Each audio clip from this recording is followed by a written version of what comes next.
Yeah, hello. Good morning, everyone. I think we can start.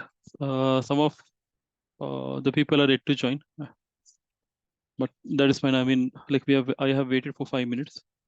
So let us start. And before that, let us revise what we have done in the last class. So in the last weekend, we studied about the virtual machines, right? So we went through what exactly virtual machine is. Then we've also studied the different categories of the virtual machine based on the compute and the memory usage. For example, we have like A series, B series, and for the GPU processing, we have something called the N series, and so on. We also studied about what exactly are the Azure VM images. So image is nothing but in a simple term, we can say that it's the operating system which is in installed state. So from where you can get these OS images, we have also gone through that, which is nothing but the Azure marketplace. So the marketplace is a digital marketplace where the users like us can find and try the services and solution provided by the Microsoft. Not only Microsoft, like any other third-party vendors or the community as well. So, for example, like we have the services like the Azure Boot, the operating system images for the Windows, the Linux flavor, etc. We also created the virtual machine on the Windows environment. So, like in the last class, I have asked you guys to go and try the Linux virtual machine. So has anyone created the Linux virtual machine? I mean, I gave it as an assignment during the session. So has anyone done that? See, it is so from today onwards, I'll be posting the assignment topics on the group itself. See, it is mandatory that you have to complete that. So the thing is that, I mean, when you do the practice, I mean, when you do the assignment, it would be good for you only. So it will be like revising what you have studied in the class, as well as it will help you for preparing for your interview questions as well. So that's the reason that please take it seriously and do all the assignment. Okay. So once we created the Windows machine, like Sorry for disturbing you, Yogesh here, Mohammed. So yeah, Yogesh. I'm not able to join last two session cause some medical issue. Okay. I'm not aware. So can I get any recorded Yeah, the video? recorded session it is already shared. I think in the group chat, the Kunal from NeoSkill, Kunal sir, like he has posted the link as well. Okay. So link So to I'll get it this video, right? yeah, so you will get the complete recorded session as well as the study material as well. Okay. Okay. Thank you. No problem. Yeah. So we also studied about what exactly RDP port is, which is a remote desktop and the port number 3389, which is mandatory for you to connect to your remote virtual machine. When I say remote virtual machine, the virtual machine you are created, it would be created in the Azure data center, right? So in order to access that, for the Windows, you should have the RDP protocol enabled. And for the Linux, you should have the SSH protocol, which is on port number 22. That must be enabled. Okay, so apart from that, we also studied what are the disk in Azure. So we have three kind of disk, which is a data disk, OS disk, and the temporary disk. So when I say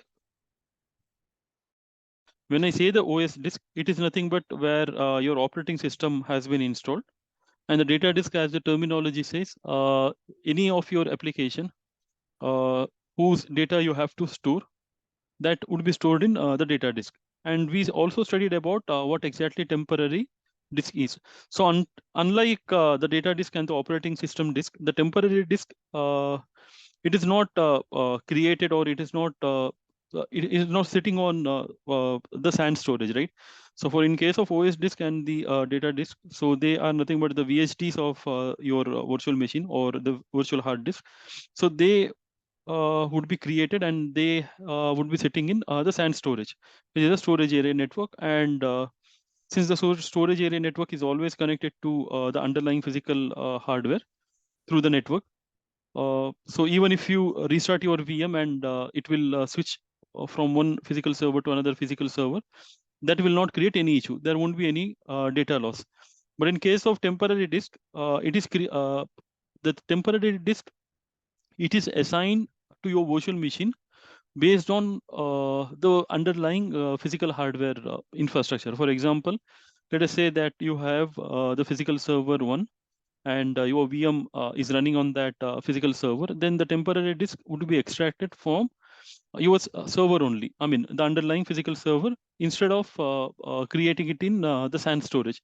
So what happens is that, like, when you stop and deallocate your virtual machine, so and when you start, there is a high possibility that your virtual machine would be running on some other underlying physical server. For example, let us say physical server 2. So in that case, what happens is that when you do the stop and deallocate all your resources, for example, like memory, temporary disk space, and the memory which your VM has been taking from the underlying physical server, that will be gone. And that's the reason that, as a terminology says, the temporary disk, it is not a permanent storage solution. So, but when we compare to the data disk and the operating system disk, temporary disk is very fast. It is low latency, and it is always a high performance disk.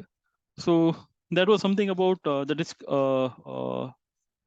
which we have studied, and like we have also seen that we had created some the data disk and the temporary disk, and like we did the demo as well. And just to remind you, if you have forgotten, that for the temporary disk, it is not available in the A series. So in order, if the temporary disk should be enabled, then your virtual machine, it should be having at least 4 GB of RAM or more. So we also studied about the classification of the disk, which are nothing but the standard STD, standard SSD, and the premium SSD. So I hope you guys remember that. We also studied about the VMSS, so which is nothing but the virtual machine scale set, which makes sure that the high availability and the scalability is provided by the Azure. I'll not go in depth of that. We have covered this in detail. This is just a reminder session what we have studied. Then apart from that, we also studied about something called as the availability set also. Again, this is for the high availability mechanism. I think on this topic, we had stopped last Sunday. Yeah, last Sunday. So with this, like, we are almost about to complete the virtual machine the module, which is the module 4 and 5. So today we will be doing the storage, which are module 2 and 3. But one last topic, it is pending in the Azure virtual machine, which is nothing but the custom images. So we will see what exactly is a custom images, and why do we need that. Okay, so before we discuss the custom image, I think like I told you, like there is one point I have to explain, which is nothing but availability zone. I know that, like, during the session I have spoke about the availability zone, but let us exactly see what exactly is the availability zone is. Okay.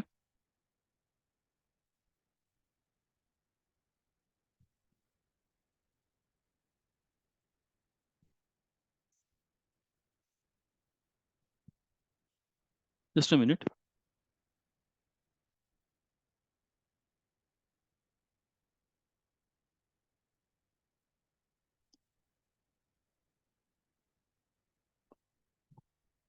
Okay, like we discussed in the availability set. So suppose say that like we have two virtual machines without the availability set is enabled, and let us say that both of these VM, they are created or they are running on the same host machine, or for that matter in the same rack. So you know what exactly rack is in a data center. Let us say that some failure of the hardware goes happens. For example, the underlying physical server might be failing, or for that matter, the entire rack might be failing due to some hardware issues or etc. So what happens is that in that case, your VM is also gone, right? So, but if we have that the availability set enabled, then we have this added extra protection. Okay. So now let us see what happens if the entire data center goes down, right? So the availability set, it provides you protection against underlying the hardware failure or the rack failure with the concept of the fault domain and the update domain, FD and the UD. So like we have already discussed that the number of FDs, it would be minimum 2, and it can go up to 3. And in case of the update domain, it is the 20. By default, the number of update domain would be 20. So let us say that what exactly happens if the entire data center goes down. So when I say data center, it is a combination of all the physical racks, this where you have your physical server, your network devices, your power supplies, your cooling solution, etc. So if that entire data center fails, in that case, do you think that you will have any protection enabled, even if you have enabled the availability set or the AVS? Of course, no, you won't. The data center will come under a region, right? So let me draw it here.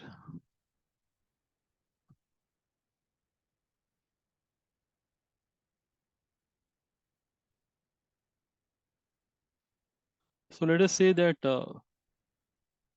this is our data center where we have our server racks and the servers. So as you know, this data center, it belongs to something called as a region. When I say region, it could be like Central India, West Europe, Central Europe, etc. Okay, so in availability zone, instead of having one single data center, you will be having a minimum 3 separate data center. Repeating, just remember that I think like even when you give the certification certification, so this question might come that what is the minimum number of the data center required for a region to be called as the availability zone. So to repeat, so in case of, for example, like South India, you can see that there is no availability zone option available for you. So if you can try that for yourself, you can go to the portal, you can try to create the virtual machine in South India region, and in the redundancy option, you can see that you will not be having this concept called as the availability zone. So instead of having one data center, you would be having at least 3 data center. So when I say this data center, the 3 data center, it is not like they are the adjacent building, right? So they'll be far enough uh, from each other. So like I said, remember again, repeating it again. So when I say availability zone, you will be having at least 3 data center, the data center 1, data center 2, and this is the data center 3. And as you know, all these data center, they have their own racks, and inside the racks, you will be having your physical servers. And on top of that, your VM would be residing, right? So this DC, instead of saying them as the data center 1, data center 2, and the data center 3, usually what we refer in Azure term, it is as zone 1, zone 2, and zone 3. Okay. Now, the point here is that they don't share anything in common. Like I told you, so they are not the buildings which are adjacent to each other. So they do not share the power facility or the cooling facility, etc. So for example, if any thing happens, for example, let us say that some failure happens here, and if your data center goes down, for example, your zone 1 is down, then the other 2 zones, they are safe, they are up and running. I mean to say, when I say up and running, they are operational. So this is the idea of availability zone. Now, if you have 2 VM, suppose let us say that I have the VM1 running here in the zone 1, and I have the VM2 running in zone 2. Now the question is, if the FD fails, FD or the fault domain or the rack in simple term in zone 1 fails, will you have any protection available right now? Can someone answer me? Suppose let us say that you have the two instance of your virtual machines are running. The first one, it is in VM1, and the first two, sorry, it is in zone 1, and your second VM, it is in zone 2. And let us say that your DC is gone, your data center is down. Then do you think that your application would be still up and running? Yes. Exactly. So your application would be up and running thanks to your zone 2. So if you just had AVS enabled or the availability set enabled here, so it will not help you against the data center failure. So that is the advantage of having availability zone. So now you can think a question that when you should enable availability set and availability zone. So it is totally up to you. So let us say that, I mean, if your application is a critical one, for example, there might be banking domains or any kind of the other domains which thinks that they are customer facing applications, or for that matter, their the payment applications, or they would be having the application which is having some important the client related data, etc. So if you think that that is very critical and you have to have the highest level of security, then you can go for availability zone. And if you think that your application data, it is not that critical, then you can avail AVS. Just note that when you go for the availability zone concept, there would be costing incurred to you because it is providing the higher level of protection. So there's a difference between availability zone and the availability set. And like I said, just remember that availability zone, it is not supported in all region. For example, uh, like in South India, you do not have the availability zone supported. So that is about the availability zone. So any questions? Can you just repeat about the availability set? Okay, so in availability set, let me explain you here. Just a minute. Okay. Okay. So in availability set, let us say that this was your data center. This is your whole data center. And as you are aware, in data center, you have the racks, your physical hardware, your network equipment, and power supply, cooling solution, etc. Right? So just okay. So inside this DC, you will be having a number of racks. The racks are nothing but where your physical hardware or the physical servers would be situated. So in availability set, we have the two concept which is called as the first one is the FD or default domain. So like I said, if it is the fault domain, it can range from 2 to 3. So at least there would be 2, and some regions or some regions they support the 3 FDs as well. So when I say rack, they are nothing but these when I say the fault domain, they are nothing but these physical racks where your the uh, the physical hardware. VMs are where VMs are hosted. Yeah, not the VMs are hosted, I can say, where your physical The hardware, the physical Arkham. servers are installed. Yeah, Okay. and on that physical servers, your VM would be running, right? So this is the concept of FDs, and we have something called as the update domain as well, which is nothing but the UD. So usually Microsoft, what they'll do is that they'll combine the first row, just for an example, as UD01, and let us say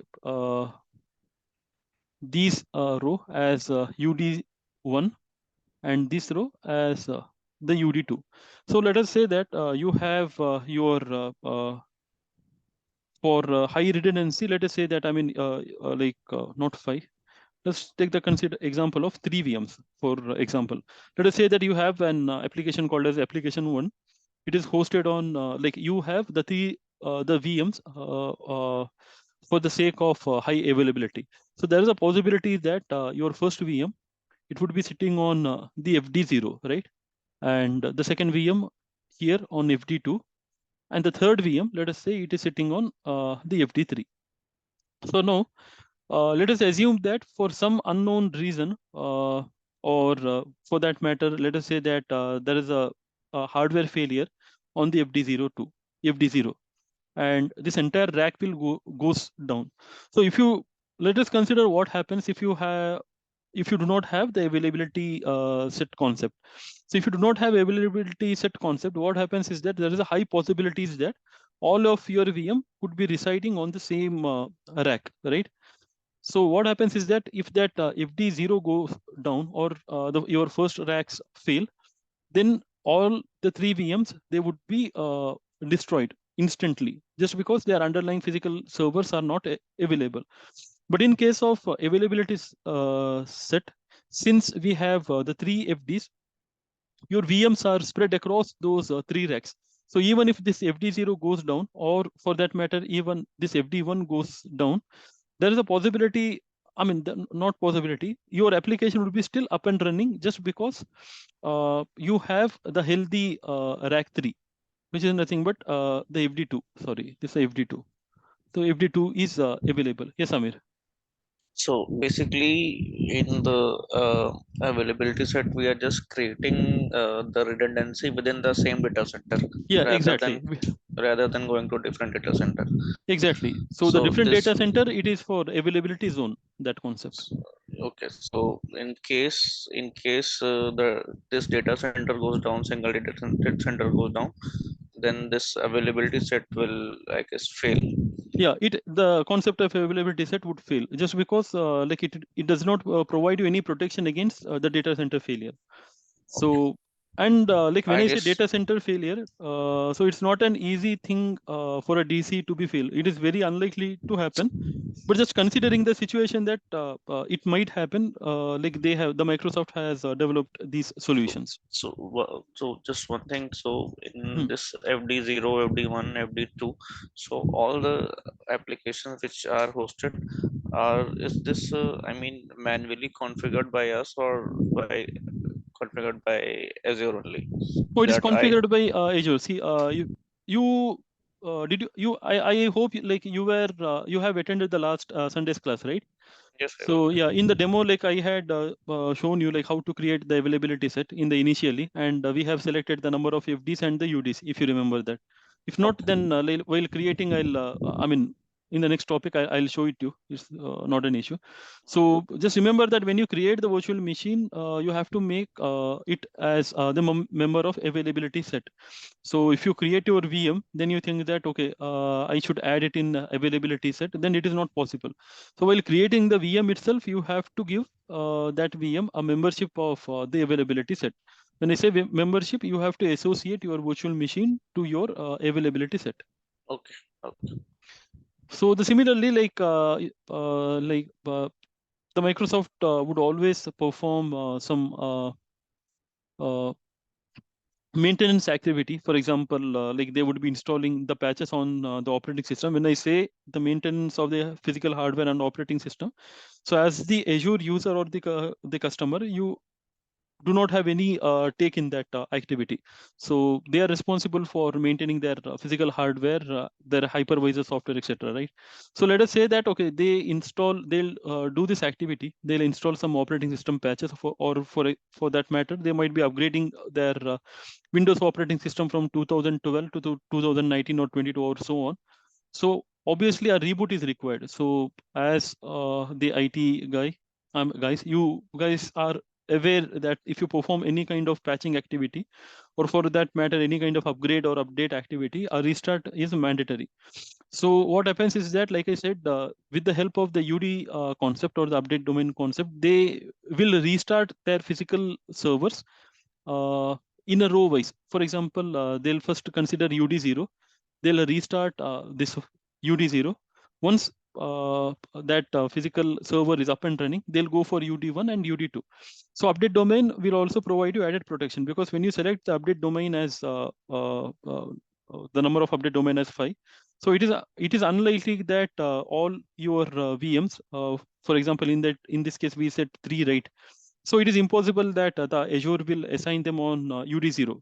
So it would distribute. For example, if you have the number of VM as 5, then in that case, you might be having, for example, your virtual, the second one would, the 4th VM here and the 5th VM here.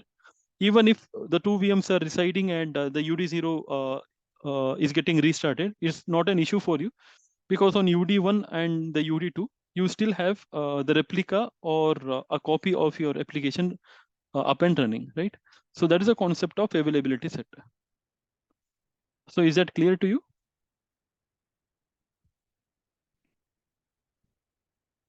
I think Amir, Yes, you asked the yes, question. Yeah, yes. yeah. Okay. So anyone else is having any kind of questions? If not, we will move on to the last topic, the custom image. And I'll repeat once again. I mean, so if you guys remember, I told you in the very first class that there are some concept of the Azure, like which we will be covering as a part of the 305 module, right? So in the Azure, you also have the concept like the disaster recovery. Then you have something called as Azure backup, the Azure VM backup, and the Azure Bastion, Azure Bastion concept. So these are the high level, or the, I can say that, very advanced level of the virtual machine concept, which we will cover once we complete the Azure 104 module. So we have, I think in module 11 or 12, all these topics would be covered. So considering the AZ104 course, so I think we just have the custom images to be taken care right now. So don't worry, you will not be missing any of the topics. So we will be covering everything, but they are in like different modules. So okay, with that, let us see what exactly are the custom images. So from today onwards, what I'll do is that, see, you guys are preparing for the interview, right? I hope that, I mean, not most of you, but I believe every one of you are here to change your domain from like whatever domain you are currently working from there to you have to become Azure admin. And it's a mandatory that like you should know like how to answer the questions in interviews and all. So just remember, when I post the interview questions in the WhatsApp chat and all, so please go and prepare the answer for that. If you feel that, okay, I don't know like what exactly is the answer for me, you can contact me directly. I see those questions which I have posted. So as an interviewer, I have asked these questions several times to the candidates who are appearing for the interview. So if you cover, I mean, or if you study whatever the questions I have provided to you, I believe that, I mean, you would be able to crack your interview questions, right? So from today onwards, I will be randomly asking the questions as well for the people here in the chat. So please try to answer the questions accordingly.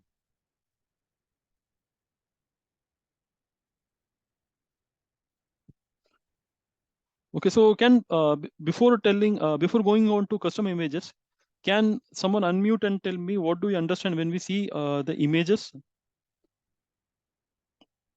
Forget about custom images as of now. Just tell me what exactly is an image. So it's an ISO image of an operating system. Yeah, exactly. So in your Windows and all, you guys have installed the operating system, right? So based on whether it could be the Windows or the Linux like Ubuntu and all, you have installed that. So it's the operating system. But in case of like Azure, but when you have done the installation on your PC, so what you should do is that, like, you would be having, I mean, previously you would be having the CD drives, or for that matter, DVD drives, or like you would be downloading the ISO images in the USB stick, and you would be doing the installation. And the installation, like during the installation, you should like you would be providing the different customization option, your username, etc., and so on. So you have to do a lot of work. But in case of Azure VM, even if you like, last week we had created the Azure virtual machines, right? So do you guys remember? I mean, do you guys think that like we have provided all that options? Have we done that any kind of customization, or did it take so long? No, right? So when I say the Azure images or the images in the Azure, they are already the operating system is already installed, and it is in a ready state. You just need to, I mean, associate those images to your virtual machine, and your virtual machine would be up and running. So now let us see. Let us exactly see what is a custom image.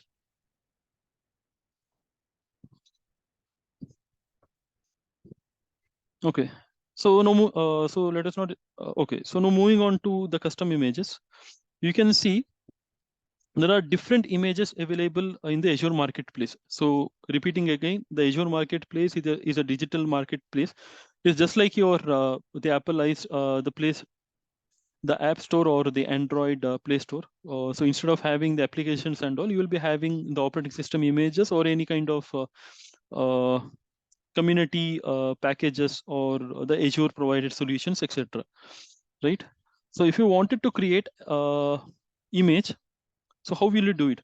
For example, let us say that like I have a particular requirement, and I have to do some customization of my image. So that is obviously, I mean, that is possible, right? So like even like every organization, they would be having these needs or the requirement. For example, instead of just having let us say the Azure Windows 2009 19 software enabled, you might be requiring that, okay, instead on top of that, I should be having certain applications installed on my VMs. For example, like let us say I have my organization based in-house application, let us say application one, and your requirement is that, okay, I should have an image of the virtual machine. So it's not only it should contain the Windows 2019 operating system, but it should also contain the application one installed inside that. So this is a requirement usually which you will be having when you are working in the Azure. But as you can see in the marketplace, there is no such privilege. I mean, not privilege. There is no such images which are available to you, right? So if you want to install your application one, what you should do is that you have to download your Windows 2019 or the CentOS 7.8 operating system for that matter. And on top of that, what you will do is that you'll use that image, you will create your virtual machine, and then you will install your application one. So that is the process which you would usually follow. But let us say if you want to create your own image, which would be a bundle of all your customization, then how will you do it? Let us say let's take an example again. So let us say in your company, you have the development team, and you as an Azure administrator team or the Azure infrastructure team, let us say that they'll come to you and they'll ask you to provide a virtual machine in which IIS or in Windows, you know, right? So in Linux, it's Apache web server or the HTTPD web server, etc. So in Windows, like we have something called as the IIS or the Internet Information Service. So it's a web server service which is available in Windows, and they'll say that the IIS should be installed. So you as an admin, what will you do? You will set up the VM, like I said. You will install all the required operating system updates, the patches, and in the server manager, what you will do is that you will go to the server manager and you will do some configuration changes, and you will enable the IIS. We will see that later. Uh, so you'll do this setup, and you will provide or you will hand over that virtual machine to your development team. And also there might be the requirement, like I said, they might be needing some software they wanted. And in that case, you will do the installation of that software as well, and you will hand over that VM to the respective team. So now, if it is a repeated process, then it will be an added work on you apart from your other work, right? So instead of the development team, there are so many other teams as well. So they'll come to you and they'll provide you same request. For example, they'll say that, okay, provide me a VM with so and so software installed, and I need IIS as well. So it is not convenient for you to create or repeat that process again and again. So the better option would be, instead of repeating all this process, what you can do is that you can capture image. So here, what will you do is,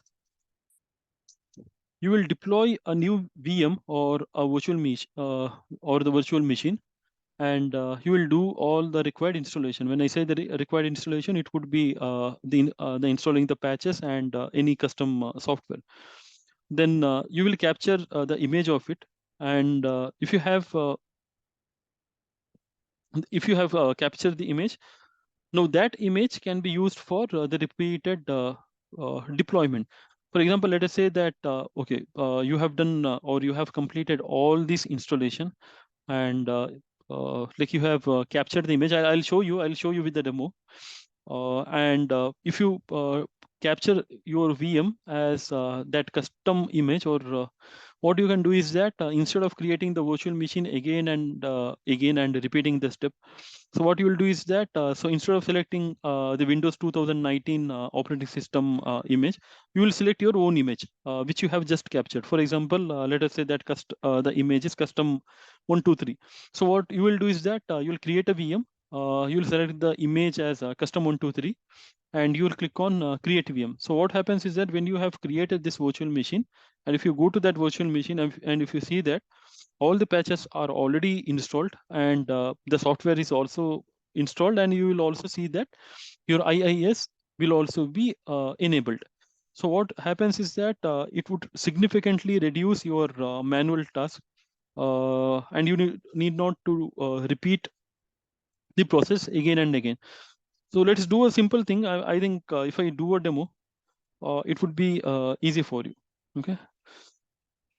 So yeah, I already have this virtual machine created here. So I already in the end, it will take some time to configure a VM, right? At least like 45 minutes to 50 minutes, including all the services. And eventually, users will not ask a high-end VM, right? It will ask like 4 GB or 8 GB RAM. So it will take some kind of time, right? So again, then we have to capture it. For capturing, it will take some time, right? But in the end, like uh, it, we will have a custom image which can be distributed to multiple users due to demand, like via group and all that, right? exactly that is right. So they can create the virtual machine by themselves, or if they do not know, or if they don't want to do, then you can just create a VM, and you can use this custom image, and you can hand over that VM. So what happens is that, I mean, you need not to take won't be I mean, there is no necessity for you that you have to log into the VM and you have to do all that installation, configuration, etc. You can just create the VM, you can use that your custom image, and you can hand over that VM. So But that is the first we have to concept. create a image, right? And then we have to proceed with the custom image, right? Right, exactly. I'll show you how to Oh, do that right now. Yeah. oh, So this is my this is a fresh VM which I have created. So I do not have uh, like any software installed and so on. So just a minute, let me see if I have enabled RDP or not. Okay. So if you guys remember,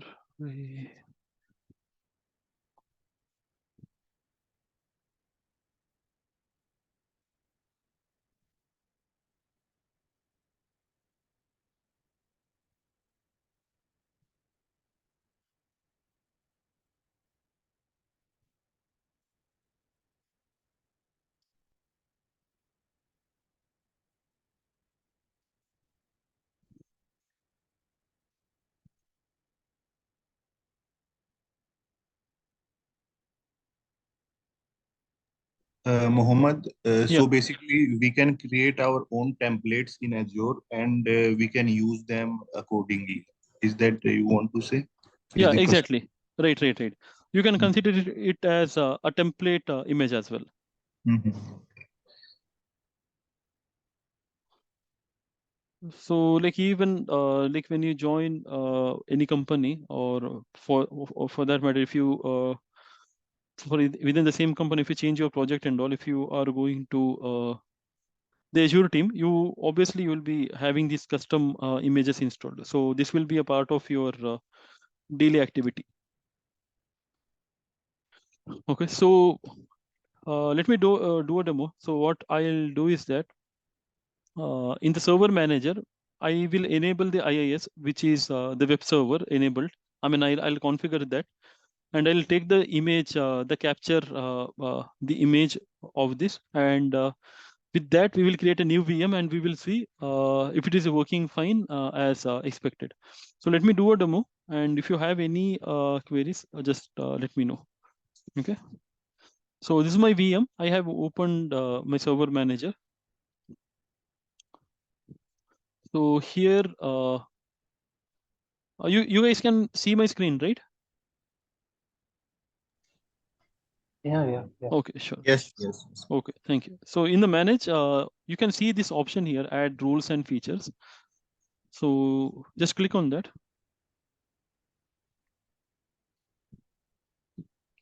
Just click on next, then next. In the server selection, like this is our virtual machine we have. So just click on next. Okay, in the server rules, just scroll down here. Okay, so you can see this option here, right? Web server. So just click on that, add features, click on next.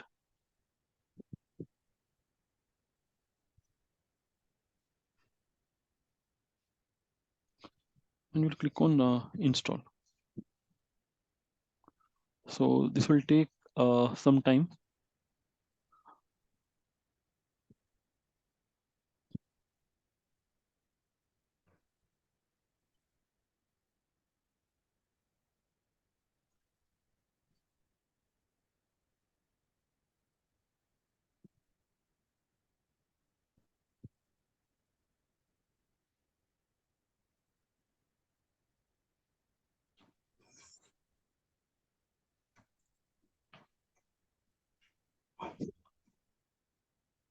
So meanwhile, this installation is happening.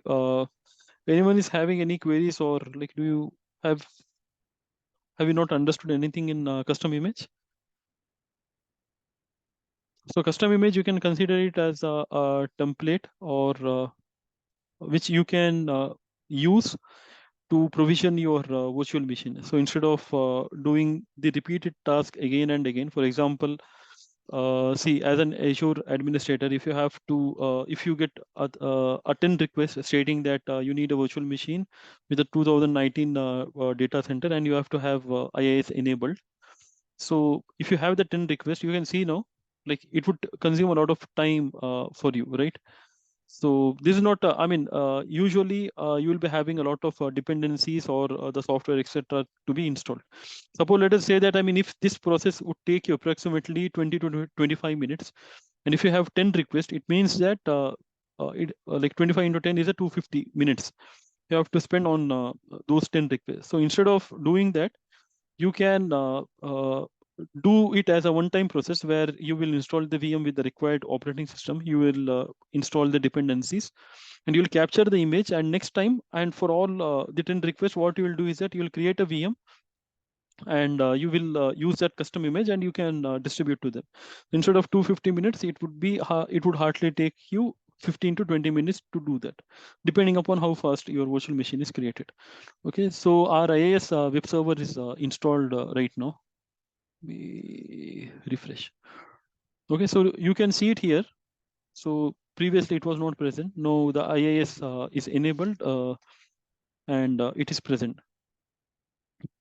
Okay, no, the first and foremost, the important point you have to remember is that, see, this virtual machine, when you have created, it would be having its host name associated with that. For example, in our case, the host name is Neo1. It would be having the administrator credential detail. For example, I have provided my name as a user, the admin user. In that case, maybe you will be providing your name. For example, Akhil or Amir, right? So that is a username, and there might be some system level files associated with that. So if you use the I mean, if you directly capture this image and you will try to use that image in other VMs, there will be a conflict, because see, each virtual machine is having its own host name associated with it, right? So there would be a conflict, because this machine is also having its host name and the admin username and so on. So there will be a conflict. So in order to do that, what you have to do is you have to do something called as the system preparation. So in system preparation, we will eradicate all these parameters. For example, the host name, the admin credentials, and so on. We'll make it we will make this VM clean and usable. And after that, we can take the capture. We can take the image of this particular VM. Don't worry, I'll show you how to do that. So in Windows, instead of doing that, okay. So you have to press Windows button and R. So you'll be getting this the run utility, right? So here, just type sysprep.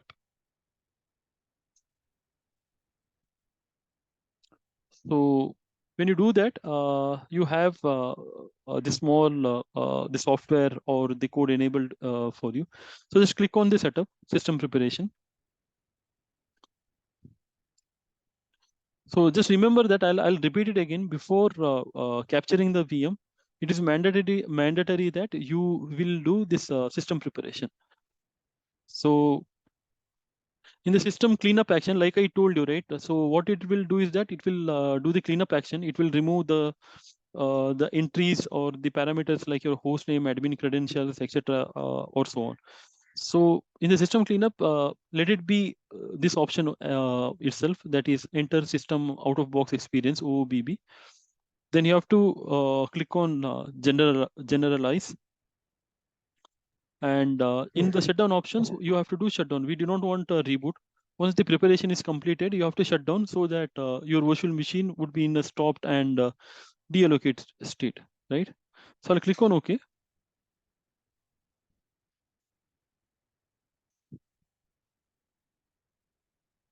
So I'll repeat the process again. Once you have done the installation of your software, or if you have enabled IIS, or for that matter, if you have done any kind of other dependencies installed. So before creating the image, it is mandatory that you have to take, you have to make, you have to generalize that video, that VM. So how you can do that in Windows is that using this is prep utility. So when you select the sysprep in the run box, you have to type SYSPREP, which is sysprep. And once you do that, you will be redirected to the sysprep utility. You will be having the system preparation exe file. It's strange. Not sure why.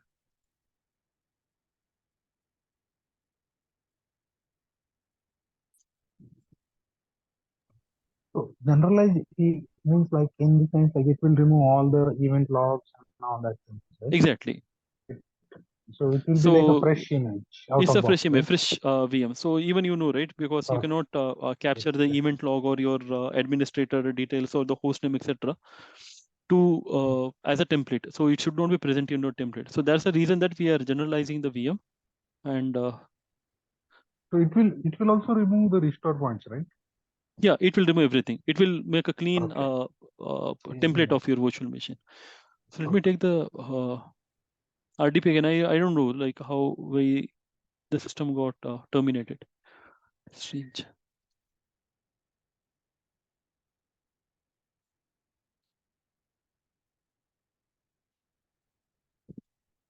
Just a minute.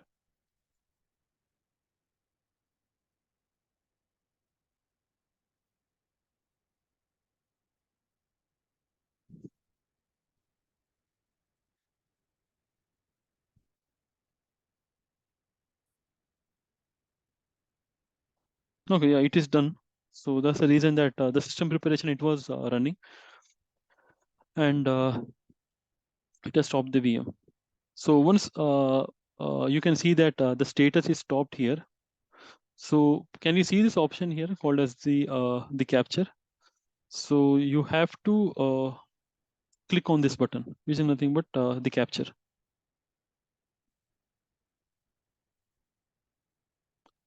Once that is done, select the resource group where you have to store your image. I'll select my already existing resource group.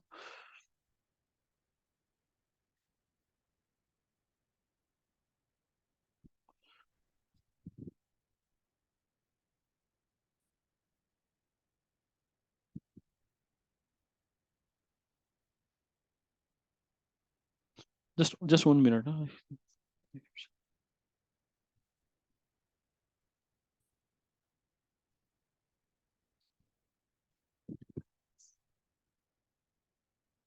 This is not right thing actually. Manual activity is not available. Is not currently supported. Okay. So when I did the VM, so I did something. So let me repeat the process of creating the VM itself. Okay. So I'll quickly do that. So while creating this VM, so I kept it as a trusted virtual machine. So some issue happened. Let me quickly do this, and let me show you.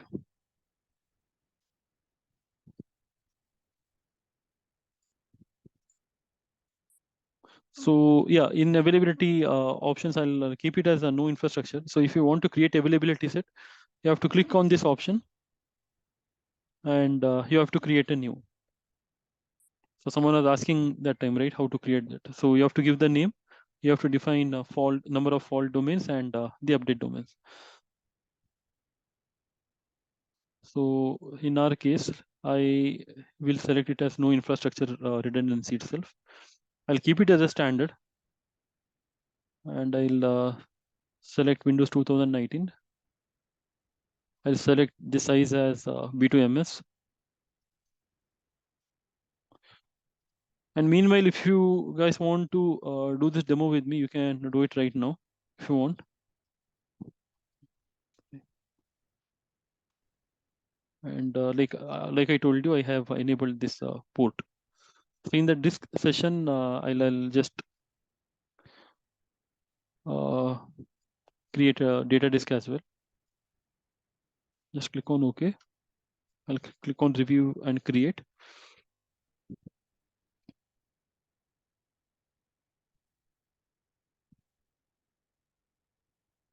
I'll click on create.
I'll go to this resource and let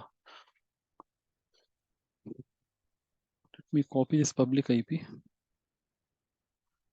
Select RDP.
Okay, let me open the server manager again and let me enable IAS.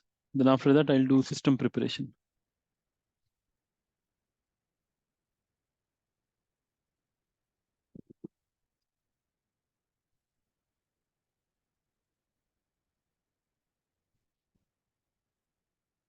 Okay, I'll go to manage. I'll go to add rules.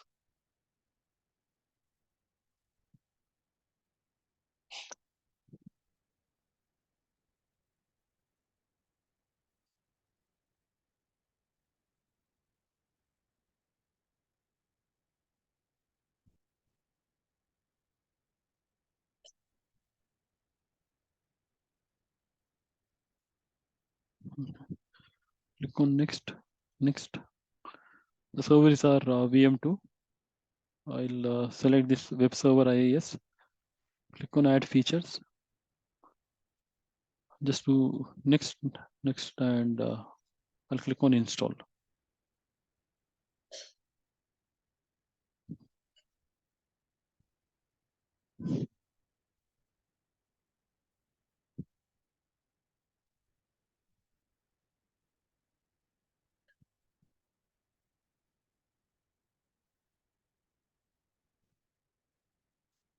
So it is currently installing, as you can see here, it's installing the IAS.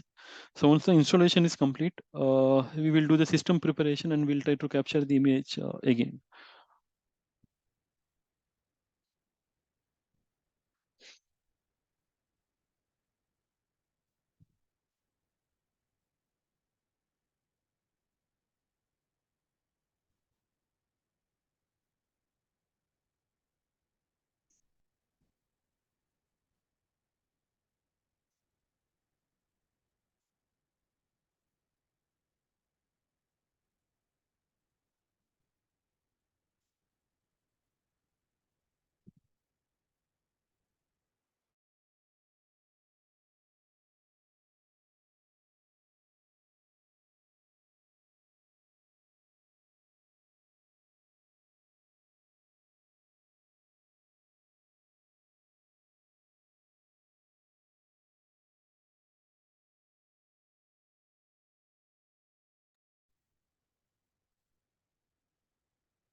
So the installation is completed.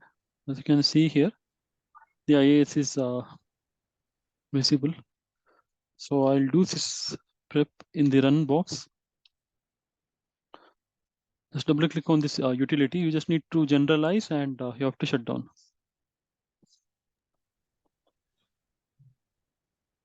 So like I said, generalize, it is required to remove any kind of the username or the event data or the host name, security IDs, etc. So that needs to be cleaned. So that needs to be removed. So that's the reason that we are generalizing this VM. And only after that, it would be recommended for us to capture it as an image, then use it as the VM image, and from there we can deploy the virtual machine. So as of now, like it is doing the system preparation. Once that is completed, since we have selected the option as the shutdown, so the connection would be terminated. And in the portal, we have to wait till the status of the VM is updated as stopped and deallocated. So let us wait for a minute or two. Okay. So the preparation is done. Click on refresh.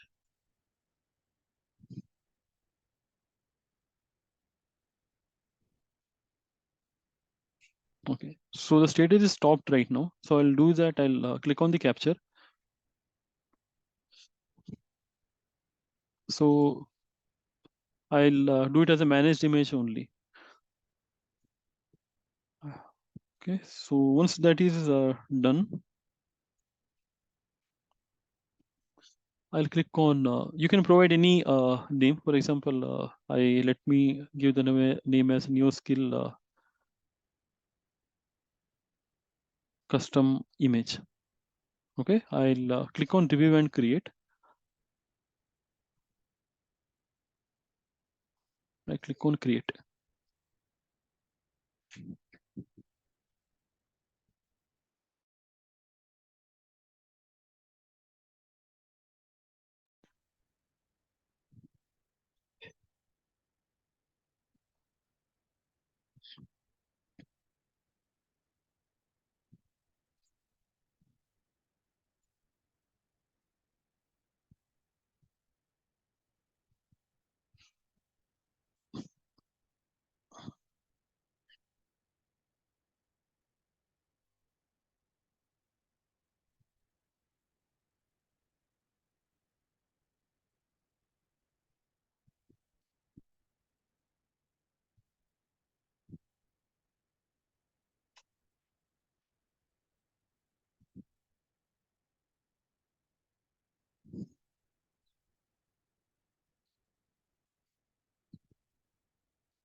Okay, so your image is created right now.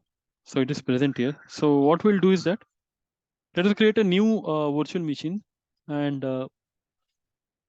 take the image as our custom image. So I'll go to virtual machine again.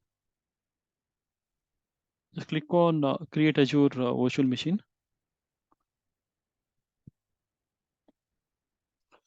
Select the resource group. The virtual machine name, let us say it is as the custom VM, for example. The region, I'll select the same, Central India. I mean, you can select any region, so that is fine. And availability, sorry, it should be no infrastructure. I'll select as the standard only as of now. Okay, so here comes the point. Here you have to select your custom image, which I was telling you. So click on, you can see this option here, right? See all images. So just click on this, see all images. This will take you to the marketplace, Azure Marketplace. So here, you can see the option here, right? My images. So just click on that, my images. So here you can see this option. So I'll repeat. So while selecting the image, so you have to click on see all the images. It will take you to the marketplace here. I mean, this is your marketplace console, right? So on the top of that, just go to my images. You'll be having your virtual machine image selected. Okay, so this is the custom image which we had created. Now,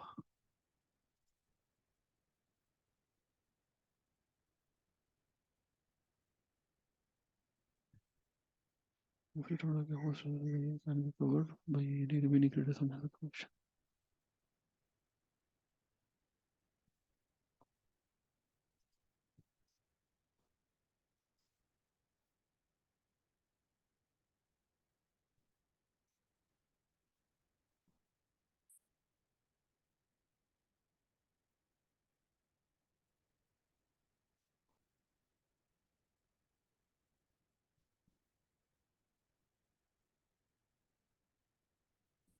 Just let me go to home, virtual machines.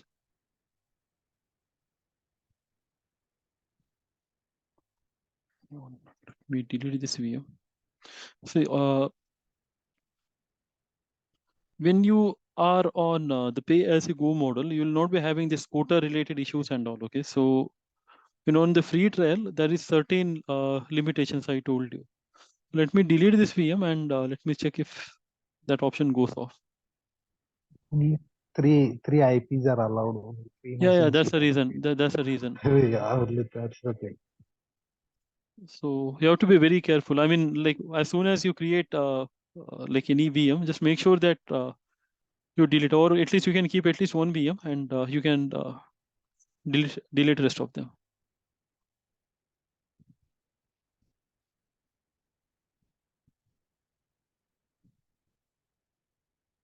Okay. Okay, so that option is gone now. I'll select my username and select my password. RDP is enabled. I'll not create any disk and all. So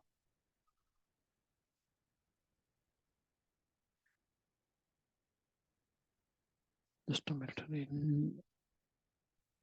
Okay, let me go for B2MS.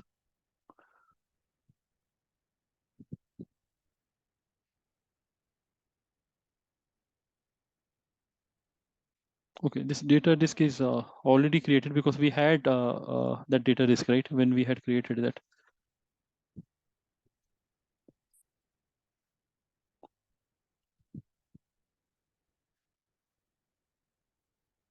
You can click on create.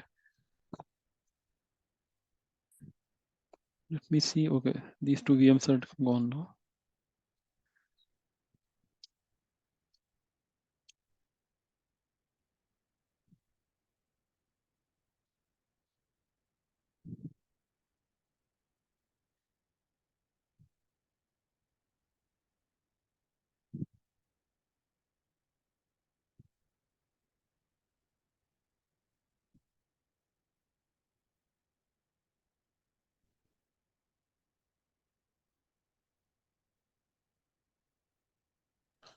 Mohammed, to create image, we have to shut down the previous VM.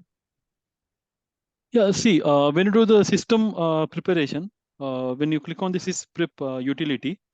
So if you remember, we had selected the option as the shutdown. Right. So, and if you don't shut down, it is not possible for you to capture the image. So it's a mandatory that the image has to be in the stopped state. What is that? What is the use of that IIS feature? We can find the option of capturing image directly on Azure portal.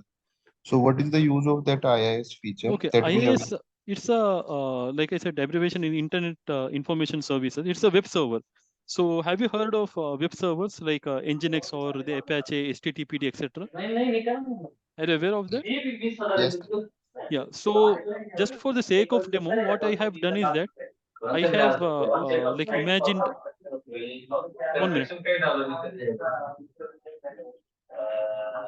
Okay, for the sake of the demo, like what we have imagined is that like we have a requirement stating that when you create the virtual machine, I should be having the IIS image or the IIS or the web server associated with me. So that's just a scenario which I have assumed here.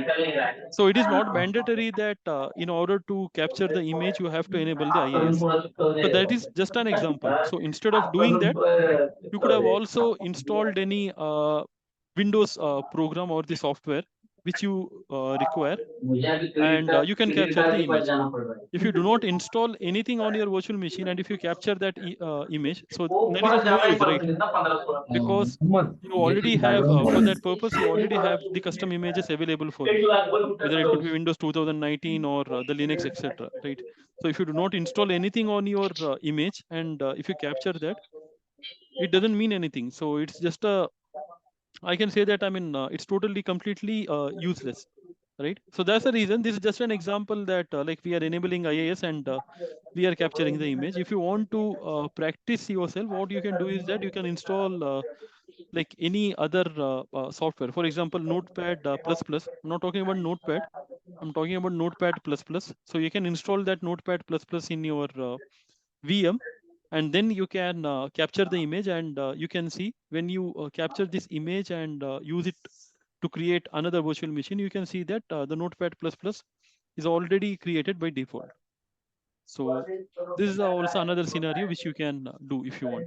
So IIS here, just an example for the demonstration purpose. Is that clear? Yes. Prep is mandatory to use all the time. Yeah, Like sysprep is mandatory in order to remove your host name, your security ID, your event logs, etc. Because like each, I mean, having those information, having those security related informations or your host names, etc. You cannot make a template of that, and you can deploy it on the other virtual machines, right? For example, you might be having some critical information which you do not want to share with others. So if you have that information and if you share that with others, then it will be an issue, right? So they can access your data and all. So that's the reason that we will make a clean image of your virtual machine. So that's the reason that we are doing the system preparation. So is it clear? yes, Mohammed. Okay, thank you.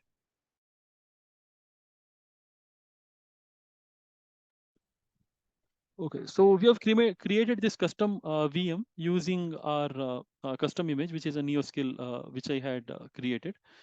So let me, what I'll do is that I'll copy this IP, and let me take the RDP. Yeah.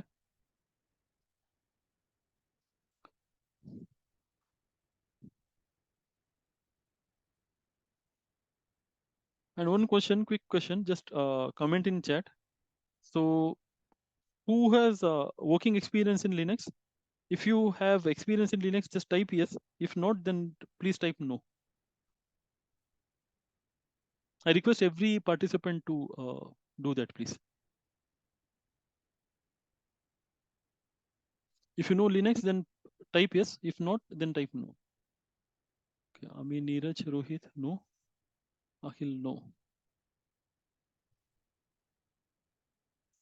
How about others?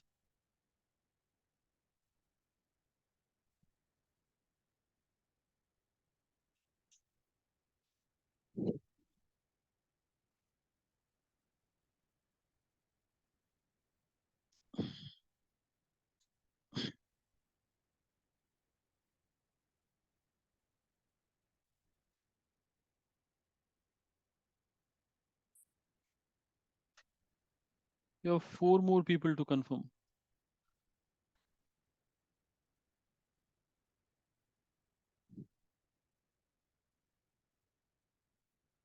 What about Sirajuddin, Amanjot?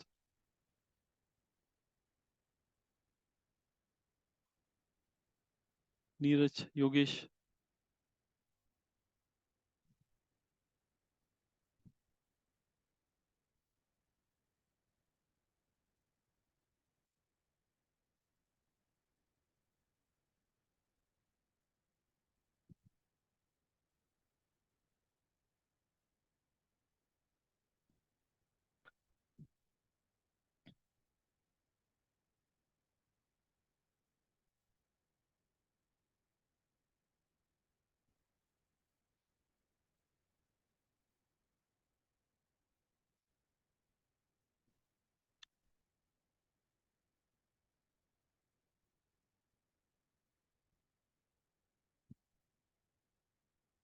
Okay, sure, no issue.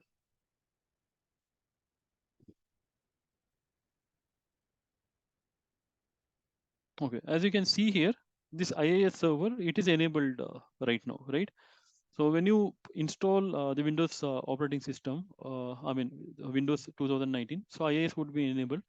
Since we had used the custom image where the IIS was enabled, so this is also enabled here. For example, if this is not the case, if you want to do that by installing the Notepad plus plus in your earlier virtual machine, and if you generalize that, and if you capture the custom image of that, and if you install it in a second VM, you will be having the Notepad plus plus enabled. So this is the example of how you can do that. Okay, so this is the purpose and the use of custom images. So just in case, if you want to remember, in Windows we have something called as sysprep, right? So since you guys don't know, it do not, it's fine. But in case of Linux operating system, in order to do the same thing, we have something called as the WA agent. So you have to run WA agent in your system utility, and you can do the same step, WA agent. You can explore that by yourself if you want. And what I'll suggest to all the people who have answered no, see, when you change your domain to the Azure, there might be some thing that in some scenarios, it is possible that in organization, they would be having a separate Windows team and the Linux team, right? So, but like in most of the organization, or not most, if in many organization, that what they'll expect is that you should be knowing both the operating system.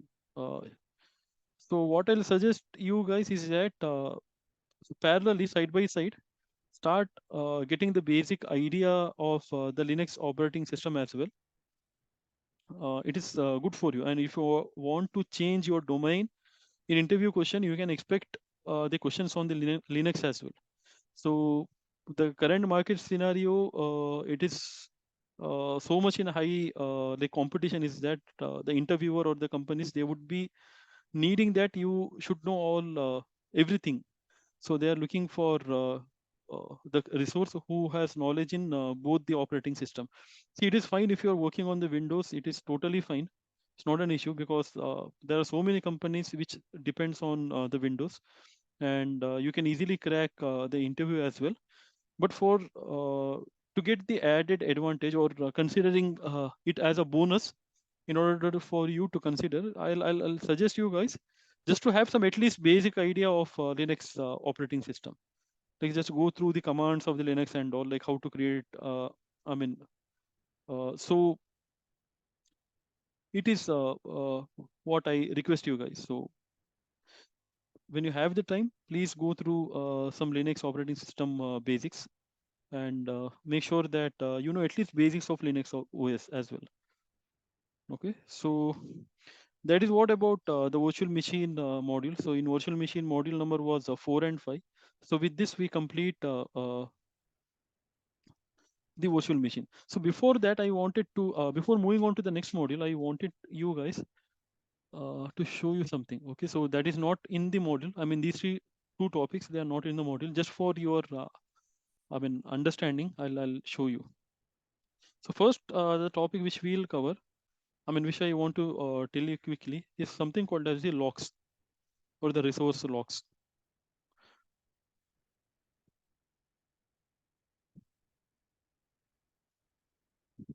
Can someone tell me what do you understand when Azure has provided this service called as a lock?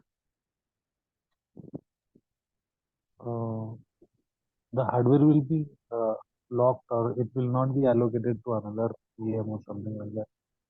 No. Like for example, if a VM is having 4 GB, 8 GB RAM, and we are using availability 6, so the RAM will not get transferred or allocated to another resource. No, no. Yep. But thanks, for answering. I really appreciate for answering the question. Let me tell you. So before that, anyone else? Anyone else is having any idea? It is totally fine if you don't know. I mean, that is fine. The the resources, I mean the resources or the servers get allocated or locked till the time the VM is on.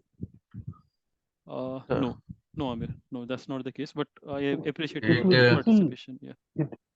it will lock the modification or deletion of the VM. Exactly, that is the right answer. So in the Azure, so you have a service called as the lock. Okay, so the lock can be applied on the subscription level, or it could be on the resource group level, or it could be on your resource level as well. So let us take an example of the resource group itself. So let me scroll down here, and do we get the option here? Yeah. If you search in under setting, you have something called as the logs, right? So as of now, like I do not have any logs associated with this service. And if I click on add, there are two options. One is a log name, and it's a log type. So in the log type, you have two options. One is a read only, and one more is nothing but the delete. So let me explain you both of the option.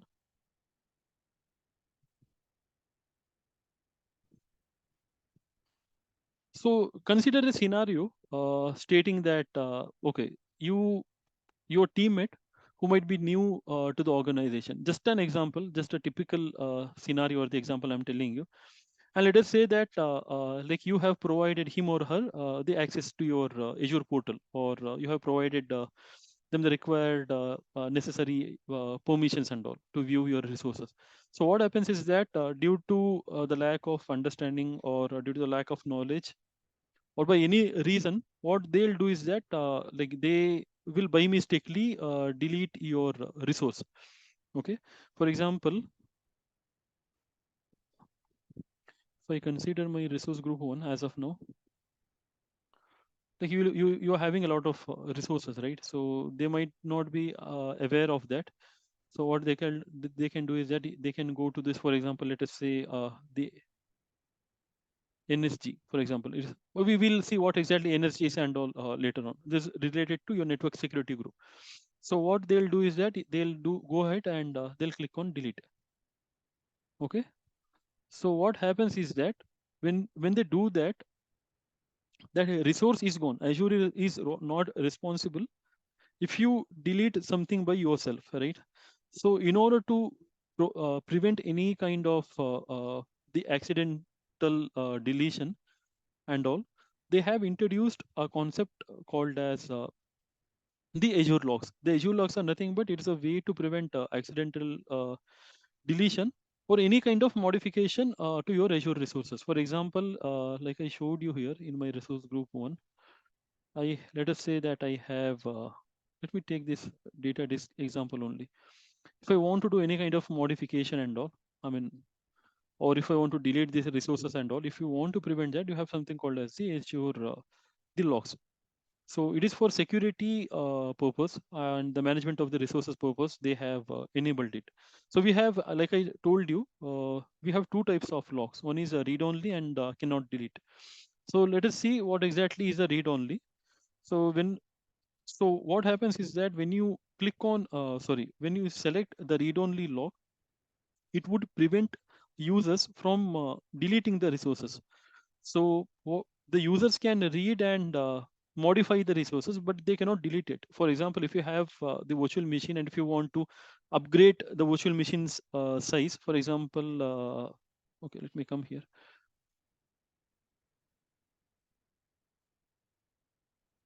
And just to tell you, if you go to the resource group and if you want to find any particular resources, so as of now, like there are many resources, right? I don't know, I can't find my virtual machine so easily. So what I'll do is that here it is, just telling you. What I'll do is that I'll just click on the resource type. When I say resource type, it is a virtual machine, IP address, etc., disk, etc. So just click on the VM.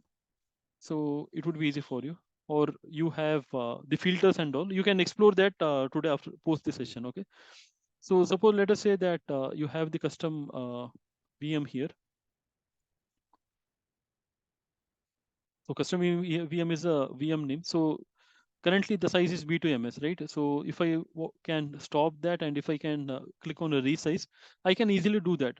So when I click on read only, so users can do that. I mean, they can modify and they can read your resource. When I say read, they can view, click on that resource and they can view the properties of the resources. Okay, but they cannot delete. So that is the first option. When I click on delete, what happens is that it will prevent the users to do any kind of activity. So the name would be confusing here actually. So when I say read only, the users can modify and read but cannot delete. When I click on the delete, it is like they are having read only permission to the resource. For example, you can just go and click on this resource. You cannot do any kind of modification and you cannot do any kind of deletion. So that is something about Azure logs which you need to study. And there is one more topic which is not in the module, but I would like to tell you. It is nothing but the Azure advisor. Okay.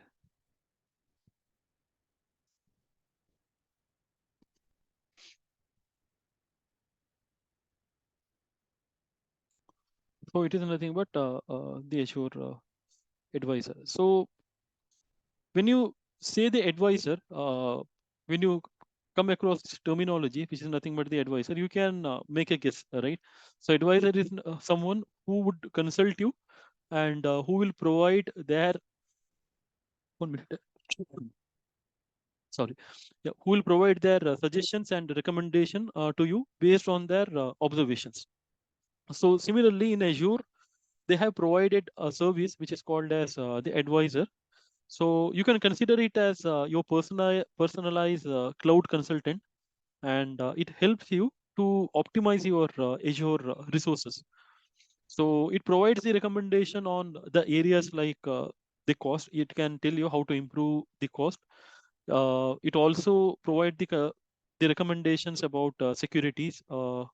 Then you have something called as the Azure policies and all.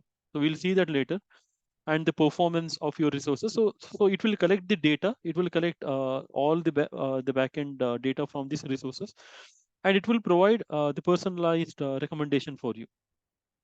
You can do it has the dashboard console for that, and where you can see your recommendation and you can perform the action accordingly. For example, let me quickly show you how it will.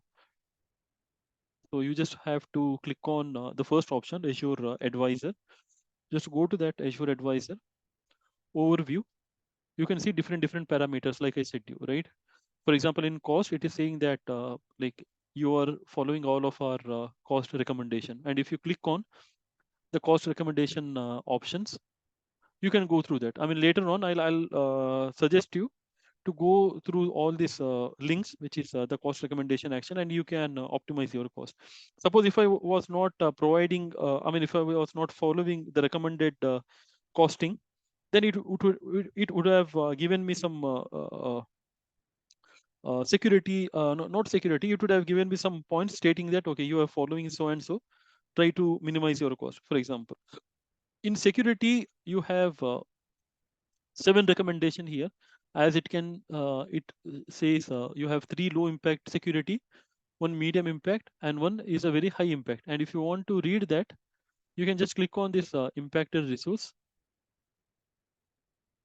and you can see it here. You can see all the recommendation. So for example, Microsoft Defender should be enabled.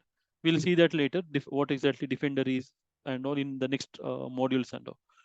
So these are some of the recommendation which it is providing to you. So Azure Advisor, it is as an Azure administrator or the Azure the centralized team management.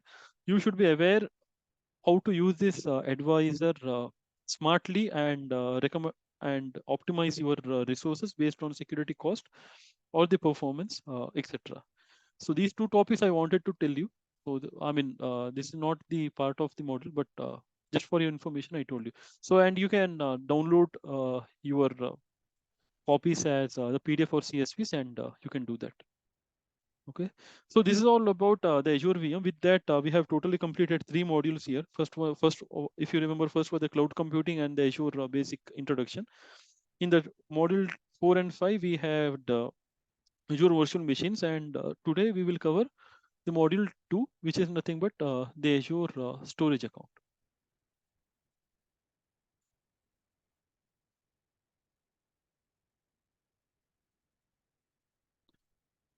Okay, so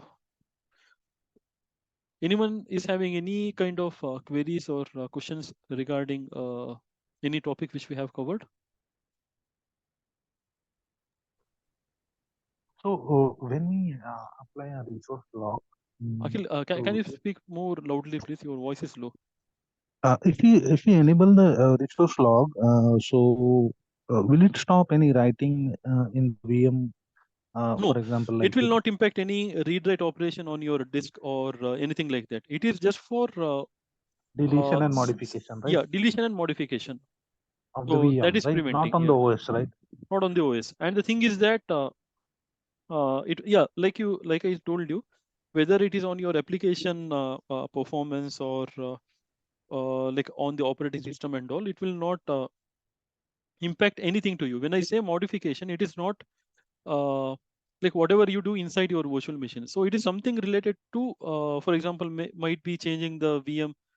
So changing a VM name is not possible. I just told you, for example, okay, changing the name or upgrading the VM size or deleting any disk, etc.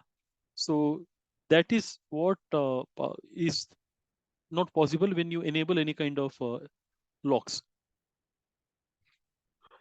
Just in case, like we need to upgrade on the VM due to business reason, we need to remove the lock and then upgrade it, then again put back the lock, something like that, right? Yeah. So usually I'll tell you what happens is that. So in my organization also, we have something called as the centralized team, Azure central team.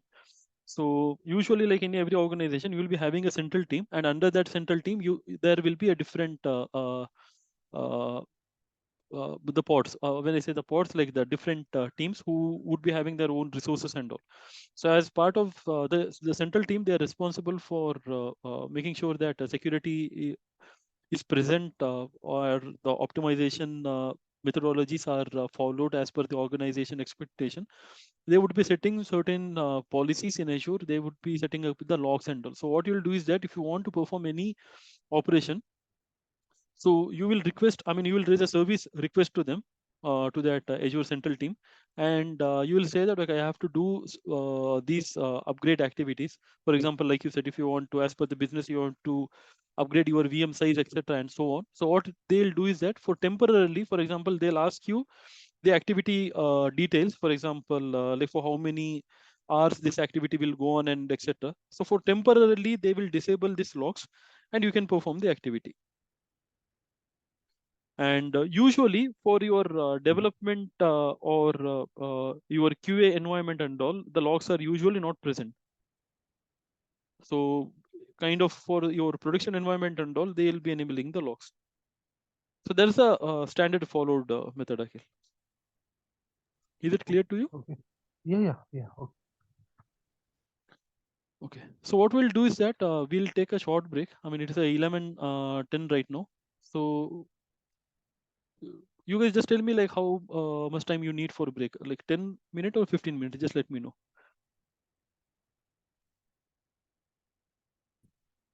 Okay, fine. 15 minutes. So it's 11:10.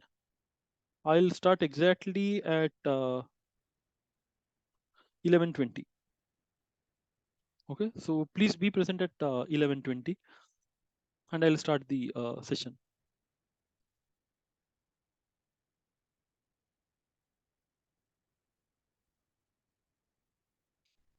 Okay, guys, you can take your break, and if you want to have your breakfast or so, you can do that, and please be back.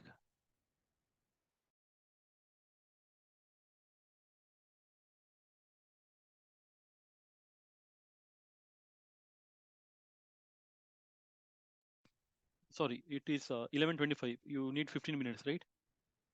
So it's 11:25.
Yeah, hello everyone. I hope all of you are present here. We'll wait for a minute and exactly start at 11:25.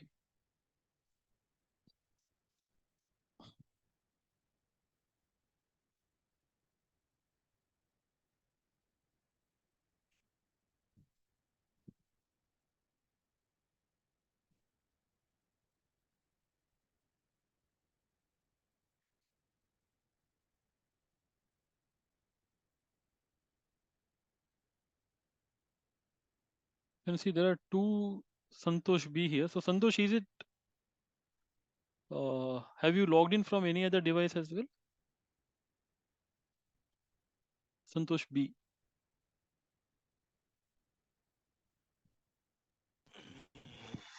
Yes, Hello. sir. Yeah, I Hello. can see. Yeah, I can see. There are two. Yeah, it's me only. Two Okay, okay, devices. okay, sure, no issues. Yeah. Then.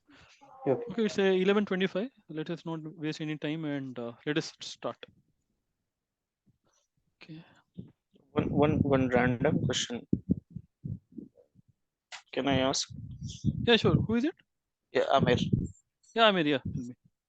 So what's the difference between an Azure admin and I mean a cloud admin and a cloud engineer, and how to take a path directly to a cloud engineer? Yeah. Sure.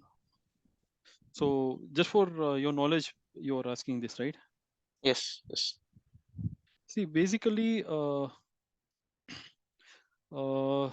can I say? Okay, so the roles of the cloud administrator and one more thing, what you said, cloud engineer, right? Yes. Yeah. So they are kind of interlinked and they could be same, but they have some of the different responsibilities. I can say so. When I say cloud administrator, they can be involved in the day-to-day operational management. For example, like I told you, right? I just gave you one example, like on the resource logs and all. So they are responsible for doing that. They're responsible for optimizing the cost, and they might be responsible for designing the certain Azure policies, security recommendation, etc. So on. And usually, the cloud engineers they focus on any kind of design. When I say design, like you'll be having your you'll be getting the requirement from the client that okay, I have to deploy my application onto the Azure cloud. So obviously you'll be having some architectural diagram initially for that, right? So those kind of design and like how you implement the cloud solutions and all. So that is the cloud engineer would do. So basically, I mean, if you go to any organization, so they'll consider it as one and same. So as a cloud engineer or the cloud administrator, you would be responsible for creating the resources, creating maybe if you get promoted to the senior or the architecture level, then you would be responsible for designing the Azure solutions and services. Uh, and like if it is like junior to mid-level, then you'll be responsible for creating the Azure resources, creating the custom images, the storage accounts and all. So that kind of activities you would be doing. And if you said second point about choosing the path, right? So may I know like what is your current profile, Amir, right? Yes, yes. Yeah. So what is your current profile and Yeah. what kind of technologies and tools you know? Yeah, so I'm a network engineer. Okay. So I work with Orange Business Services.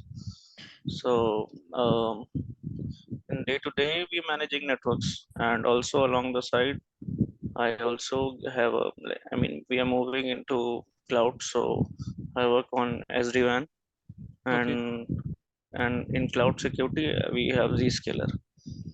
Yeah, understood. So So yeah, so I think uh, well moving to the Azure, for example, like you will be having the similar solutions in Azure as well.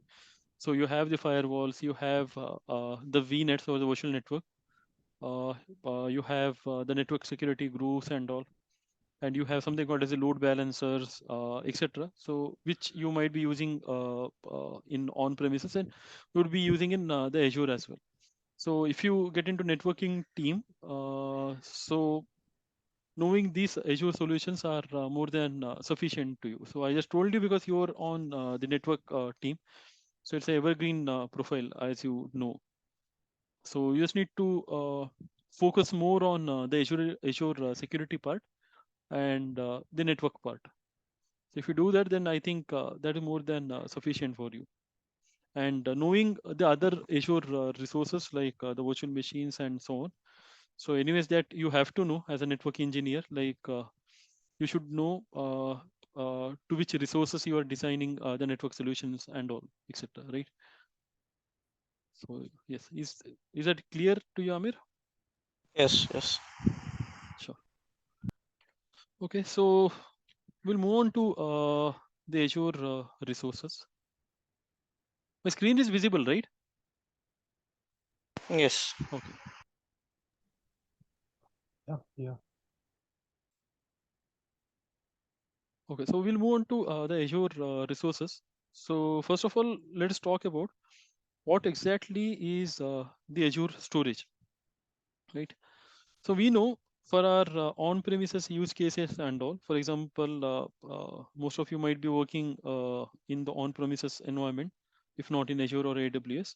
So you would have been using different storage solution that is available for you. Like you might be using the file servers on your on-premises. When I say the file server, it is the shared network drive, I can say. It's kind of the OneDrive, the storage, where your companies would be having the different OneDrive share for the different not the OneDrive, the different file shares created for different the projects, where you'll be having your the project files, your SOPs, then your documentations or any kind of the software which is related to your projects are important. So that would be kept on your file shares, and ACL would be applied on that. When I say ACL, it's the access control list, and only the people in your project they would be able to access that. So you would have seen that, would have used that file shares and all, etc. And you can access the files, or you can copy that file. I mean, when I say copy, you can download those files and all, etc. So now when we come to Azure storage, in Azure also, for example, like the company is using the Azure, your organization is using the Azure, even they would like to have a storage solution. For example, if a company is fully moving on to cloud, of course, if they have to store their data, they will need some storage solution for that, right? So now this storage solution we have here in Azure, it is completely managed solution available to you. When I say completely managed solution available to you, it means that you don't have to create or you have to set up like all these underlying physical structure. I mean, on the on-premises environment, you would be having your own file server, right? When I say said about the file shares, obviously you would be having an associated file server for that, and a dedicated file servers you would require. On top of that, you will need operating system. Obviously, you know that clearly right now, and you need to then you need to do some configurations and all to use it as a file server. So same goes for the SAN storage as well. You need to do some configuration from the your side, including management of that, etc. Right? So this is what happens in on-premises. When I say in Azure, all this kind of management overhead, it is taken care by Azure. So you don't need to maintain the underlying physical hardware or the operating system, etc. So the Azure will take care of that. So as of now, you are aware of all these topics, right? So the Azure have given to you as a part of this storage offering, they have given to you something called as the storage account itself. So just for the sake of comparison, okay, you can compare it that to a OneDrive storage. I told you, right? Or OneDrive storage, or you might have heard of the Google Drive storage, right? Where like our the this session's recording and the study materials are kept. So that is on the Google Drive. So when I say storage account, it is much more than that. Okay, so this is just for sake of comparison. I told you. I'll explain you that. Now in Azure storage account, you can see you get a solution that is available for you, which is actually, aligning with the corporate needs better rather than having OneDrive, etc. So on. So I mean to say that the Azure is providing the storage account solution that is more smarter, that is more having the features and all, which a corporate environment would be expecting, right? So that is what it is being provided by the Microsoft Azure.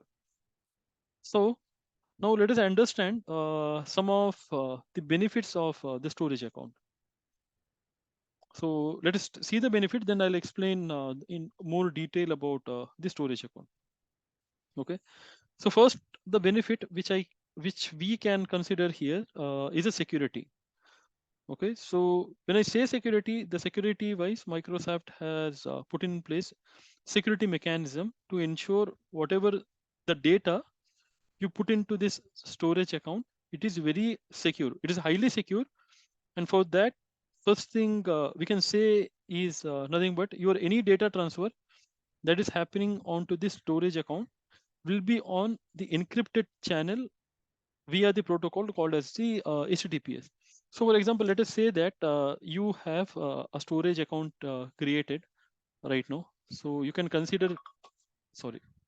So you can consider it as a bucket for, as of now, for just for an example, you have the storage account here and you have your systems here. So if you want to put any kind of data onto the storage account, this is happening via the encrypted channel. So the encrypted channel and the port which you are using is usually the HTTPS.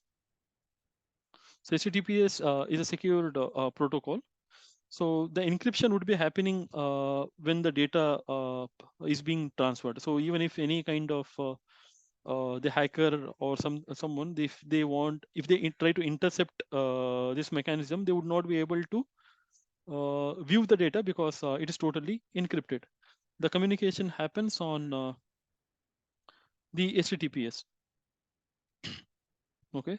So now on the other hand, when you transfer your data over the HTTPS protocol, the data goes back to backend. That's the Azure storage devices where the data sits over.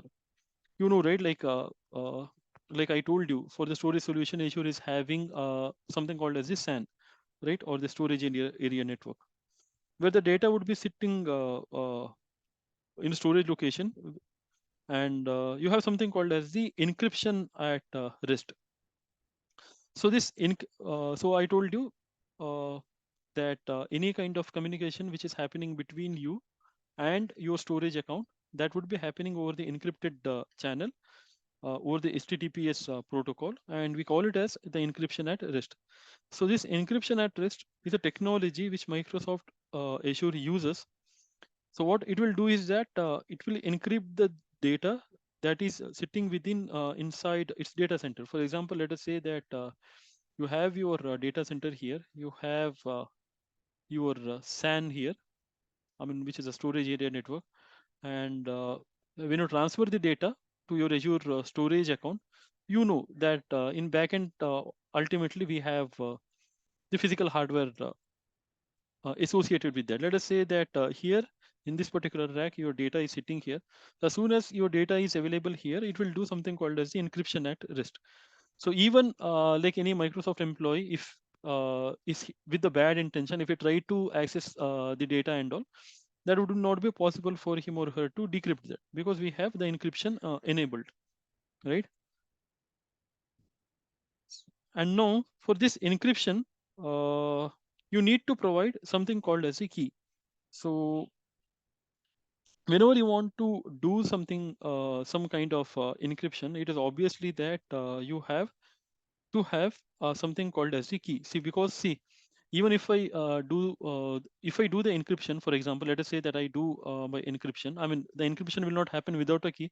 That for the sake of example, let us say that you did the encryption without the key, and like you have kept it here. And if you want to read this again, you have to decrypt it, right? So without the decryption, you won't be able to read your data, like or the you cannot see what is the content inside your data. So in order to do this decryption, you will be having something called as the key. So that is mandatory. So remember that whenever you try to do some kind of encryption and all, we'll be having a key associated with that. And by default, the key would be provided by the Azure, which is nothing but the platform key. If you guys remember, when we spoke about creating the virtual machine, and when we did that, in the data in the disk section, we had something called as the platform key and the customer key. Do you guys remember that? I told I had explained to you as well the platform key as well as the customer key, if you remember. So while creating the Azure disk, this has been discussed, but let me repeat it once again. So by default, the Azure would be managing this key for encryption and decryption, which we call it as a platform key. Or if as a customer, if you do not think that, okay, I don't have the 100% they trust on the Microsoft Azure upon my data encryption and all. So for that purpose, Azure has provided you an opportunity to do that as well. So what you can do is that you can generate the key from your end, and you can do the encryption, which we call it as the customer key. So we have two kind of keys: the platform key managed by the Azure, and the customer key, which is being managed by the customer. By chance, if you lost this encryption or and the decryption key by yourself, then your data is gone. So you'll not be able to. The Microsoft will not be able to help you. Like a BitLocker, yeah. For the sake of example, yes, we can say that. Okay.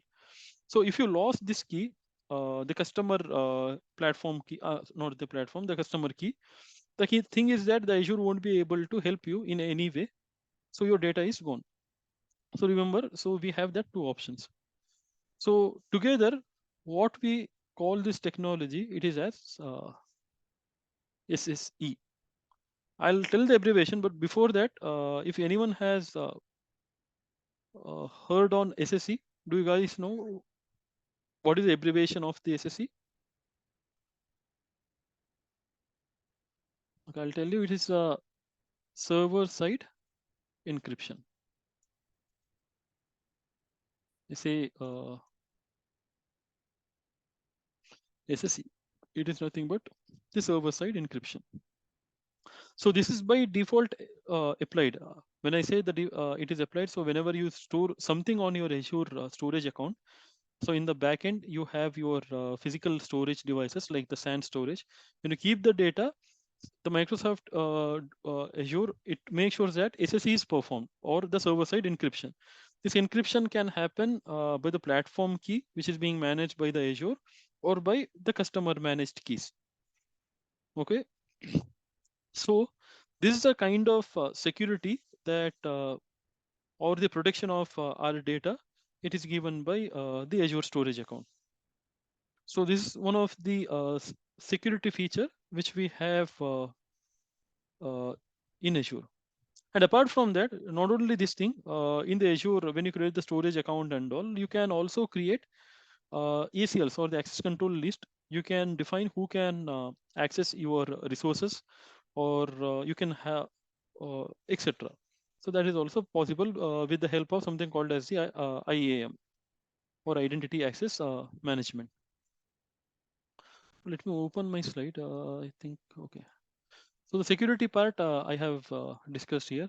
Now coming on to the accessibility point. So like accessibility point, it is nothing but the entire access to storage account works via HTTP, or the HTTPS protocol. So before I move on to the next step, can someone tell me what exactly is a HTTP protocol is?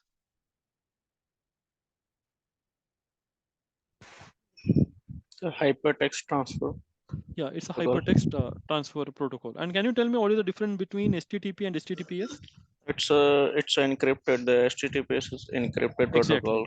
Yes. Exactly. So your encryption, the HTTP, it is lacking this feature, which is called as the encryption facility. So by default, all the organization, like as an application developer, or the DevOps person, or the cloud person, usually if you want to apply, if you want to deploy your application over the intranet or within the internet, you'd be usually having the HTTPS and all. So you can study more about that yourself.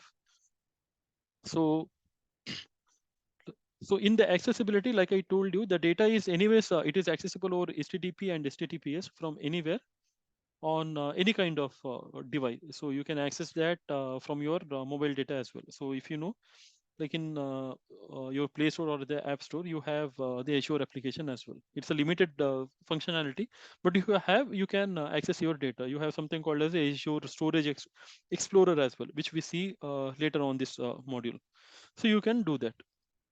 So with the help of that, users can be able to access the data anywhere from the world, and anyone can access the storage account.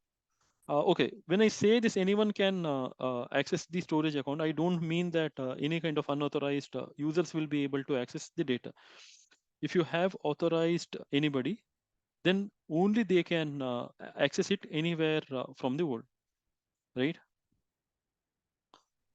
Okay, for this, the authorization purpose, like we have some features in the Microsoft. You can use something called as the SAS or the storage, the SAS keys or the SAS tokens. We have something called as a private endpoint, which we'll see later. The people who are working in network domain, they might be knowing what exactly private endpoint is. We have something called as the RBAC or the role-based access control and all. So we can implement this and we can restrict that. Now, coming on to the third benefit, it is the scalability.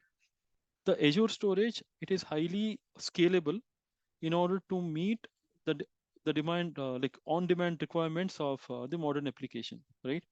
So like in your company, you might be having application which might be consuming a lot of disk space. For example, you might be heard of a domain called as a data science, right? So considering the data science applications and all, they would be consuming a lot of disk space and all. So that is a that is totally up to the application which you are using on your environment. So let me tell you, a storage account, it can uh, start a capacity starting from 0 to 5 petabyte. Okay, so the maximum capacity of the storage account is 5 petabyte, or we can call it as 5 PIB. So can anyone tell me how many TBs are 1 petabyte?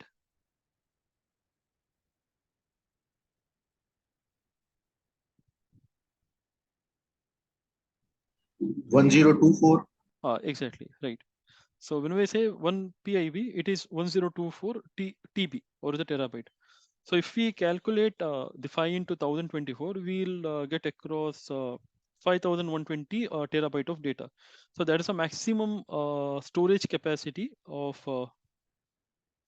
the Azure storage account which you can provide. So when I say that this is a maximum capacity, it doesn't mean that you can't create more than that. Okay, so suppose if you have reached by any chance, if you have reached this capacity, you can create another storage account and you can use it accordingly. So that's the reason that there's another feature the Microsoft storage account has provided. Now coming on to the last part here, it is nothing but the high availability. So I don't think that I have to explain this more and more on the high availability part, because even in the virtual machine, we have discussed it several times and you know what exactly high availability is. So the high availability, this will ensure data resiliency, as well as something called as the business continuity, right? So when I say resiliency, it is nothing but the ability to provide the services in a acceptable manner, I can say. For example, okay, let us say that something unexpected happens, but you still have some mechanism with which you can ensure that uh, the customer who is using this service can continue with their business. Okay, so there are many practices for that, and one such thing is called as the replicating of the data. So the replication of the replicating of data, it is kind of a topic which we will discuss it later. So there are many replication technologies available. I'll go through, I mean, total 6 type of replication mechanism available. I'll go through each of that. So we'll discuss this anyways shortly. Okay. So now let us coming back to Microsoft Azure storage account. Just a general question Yeah. related to the storage account. Yeah. So Microsoft data centers might be categorized according to general purpose server racks and storage server racks, right? Separately, right? Yeah, I will come on to that point. I was about to come to that point, Okay. Akhil. I'll Okay. tell you. So you'll come to know that. I'll explain that, okay? So first of all, let us see what exactly the Microsoft storage account is. So storage account in Azure, if you want to, if you want to use storage services from the Azure, then very first thing which you have to have is to create a logical account which you refer to as a storage account. So when I say storage account, let me go. So just like the virtual machine, which is a logical machine, I can say, which is running. So similarly, you have to have a logical entity, the account, which we usually call it as the storage account. Okay, so when I say the account here, I mean, when I say the terminology storage account, it is not, don't think it something like Azure account. Okay, so no, it is not like that. So this is within side your Azure account, you will be creating a simple, a logical location, I can say. The correct terminologies would be a logical, a simple logical location for storing your data. So when you create a storage account in the backend, it will span across multiple SAN devices. You know, right? In the Azure, in the backend, we have multiple SAN devices and all. So it will span across multiple SAN devices, and logically, on top of that, a new layer is created, which we usually refer to as a storage account. Now, when you add a data in it, the data will go back to whatever the SAN on which the storage account has been created. Just like the virtual machine, how you, when you create the virtual machine, so it has spun across the different physical underlying physical server, right? So it can start on any of the physical server. So similarly, the storage account would also follow the same logic. So now you can see within inside the storage account, there are 4 different services available for you.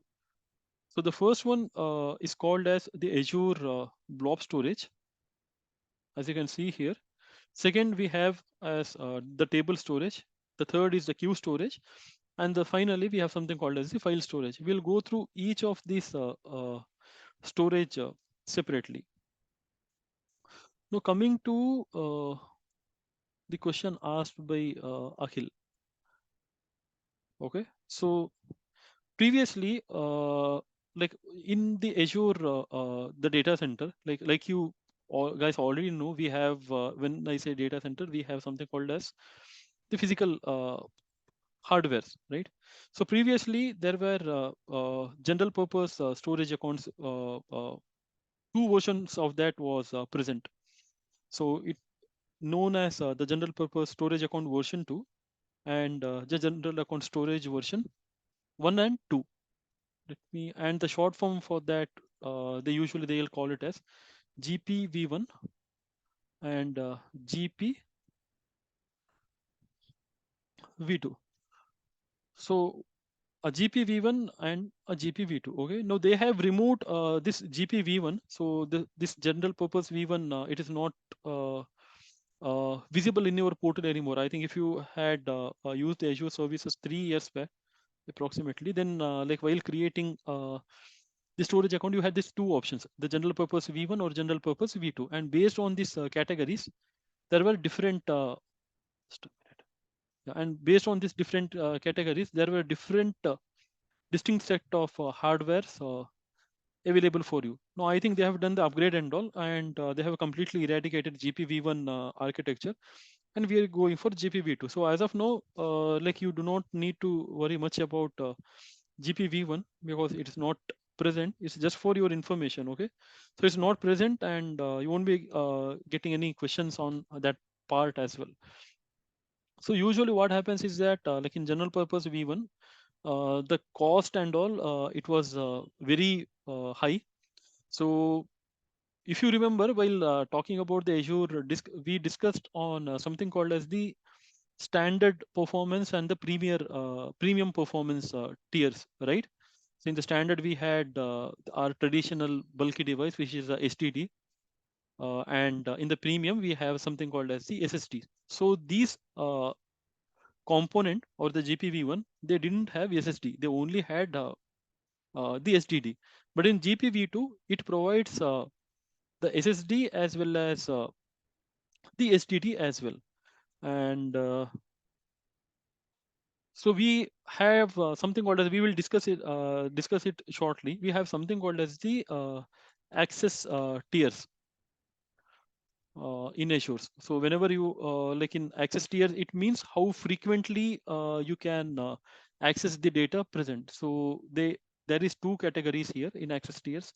We have something called as the hot, and one something we called as the cool. We will see it in detail. So but just remember that when I say hot access tier, it is something for your uh, like if you want to access your data more frequently, for example, your database and all, or you might be having an application, for example, a customer facing application where the customer would be updating their data or details, etc. For example, maybe like a banking account where you would be checking your banking statement and your balance and all, right? So in that case, the data should be available at a faster rate. So for that purpose, we have something called as the access tiers. It is a hot access tier. Instead of that, if you have, when I say cool tiers, it is something, the data which is not accessed very frequently. We will see that in detail. So these kind of access tiers, they lacked in the general purpose V1, whereas the general purpose V2, they had all these features. And like we will also, like I told you, right, the replication technologies and all. So some of the replication technologies, the GPv1 architecture, it was lacking, whereas GPv2, it was present. So Akhil, is that clear to you? I mean, you asked the Yeah, question about general purpose, right? yeah, So yeah, yeah, yeah, yeah. I will read it later. We'll go on. Yeah. sure. So that is about the general purpose architecture which we had. And if you go through the slide, you can read it by yourself. I mean, so I have created a detailed point and all regarding whatever the discussion we make. You can just go through that for the interview preparation or for your exam preparation, okay? And in the general purpose, like I have explained all this in a simple manner. And we have discussed upon the different storage. We will go through each of that in detail. So before doing a demo, let me explain you in detail what exactly are the access layers. So usually, like I told you, okay, let's do a thing. Before knowing access tiers, we have to understand Azure Blob Storage. Okay, so once the Azure Blob Storage is completed, I'll explain that. I think I missed a Blob Storage slide. Yeah, I think there was some issues yesterday. I was not able to save that. Okay, today I'll share the study material to you by tomorrow. Okay, so there are some slides which went missing. I don't know why. So I'll explain that tomorrow. So let us create Azure storage account, a small demo. Okay, so you can go here in resources and you can simply type storage accounts.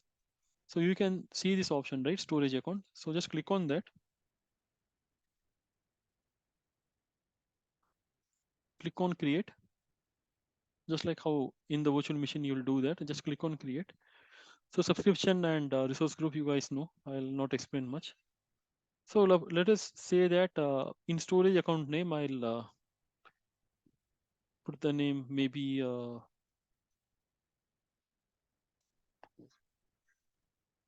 test. I did it intentionally. So I have a question here. So you can see this error, right? The storage account name test is already taken. But if I come to my storage account here, you can see it here. It is totally blank, right? So do you guys see any storage account created here? Obviously no, it is blank. So just see this. I'll click on the create again. I'll select my RG1. I'll put it as test. It says the storage account name test is already taken. So I'll explain this error why we are getting. So this was intentional. I just wanted to explain you. So the thing is that the storage account name must be unique value. So see, as of now, like you guys know that whenever you create a resource in your subscription and all, you have to keep your name, resource name unique. For example, if I create a virtual machine called as a VM1, if I try to do, I had asked you question last week as well. So if you try to create the same VM name, it will give an error stating that the resource name should be unique, right? So you'll not be able to do that. You can test that also.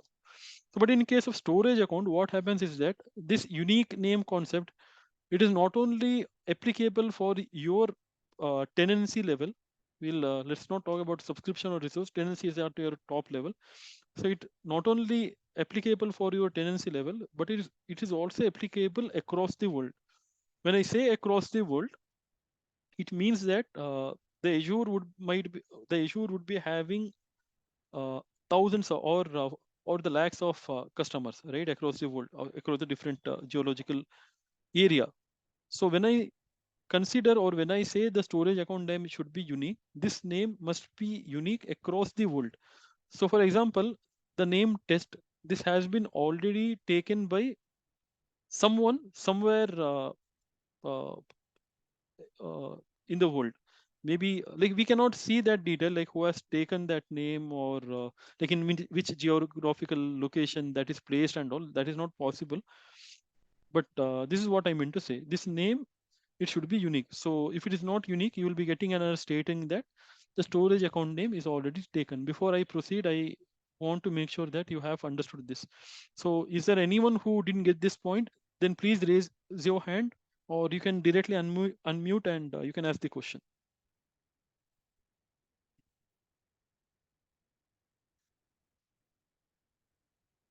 Okay. So I hope you guys are clear on that. The name should be unique. So like I told you, let me repeat again, why we can't use the duplicate name, because I told you to access the storage account. While discussing upon the benefits of the storage account, we spoke about accessibility, right? And in the accessibility, we spoke something about HTTP and HTTPS. That is the communication, or when I say the communication, it is nothing but the communication between you and the storage account, how you keep the data and all. I mean, inside in the backend, how the data is stored, right? So that happens via HTTP or HTTPS. I mean to say, it is working on a web-based protocol. And when you have the connection via this web-based protocol, let me ask you, can I have a duplicate name? For example, like we have, okay, I'll take this example. Okay, you have the website, right? The facebook.com, that is www.facebook.com.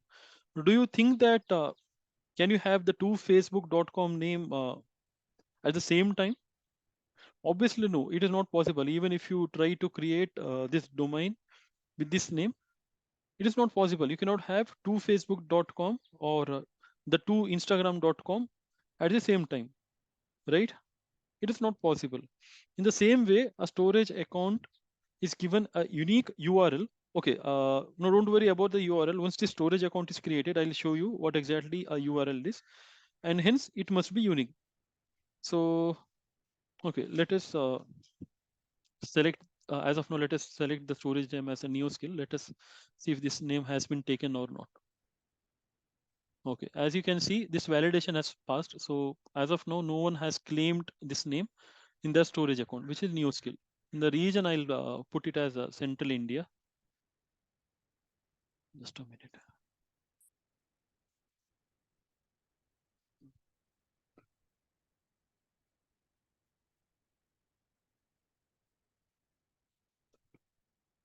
Okay. I'm not able to find it. Okay, it's fine. I'll put it as a South India for that instance.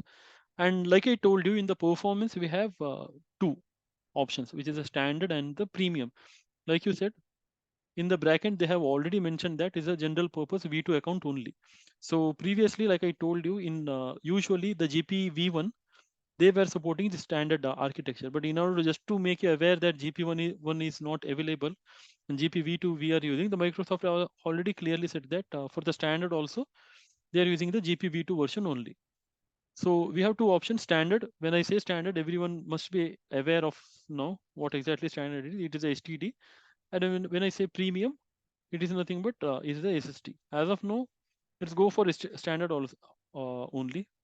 And you know that the premium is expensive. And we have something called as the redundancy option. We will discuss this when we talk about the data replication technology. Okay, so as of now, don't worry about the LR, what exactly the LRS and all. So we'll see that later on. Just click on next. In advance, if you want to do some kind of configuration, you can do, but as of now, it is not needed for you.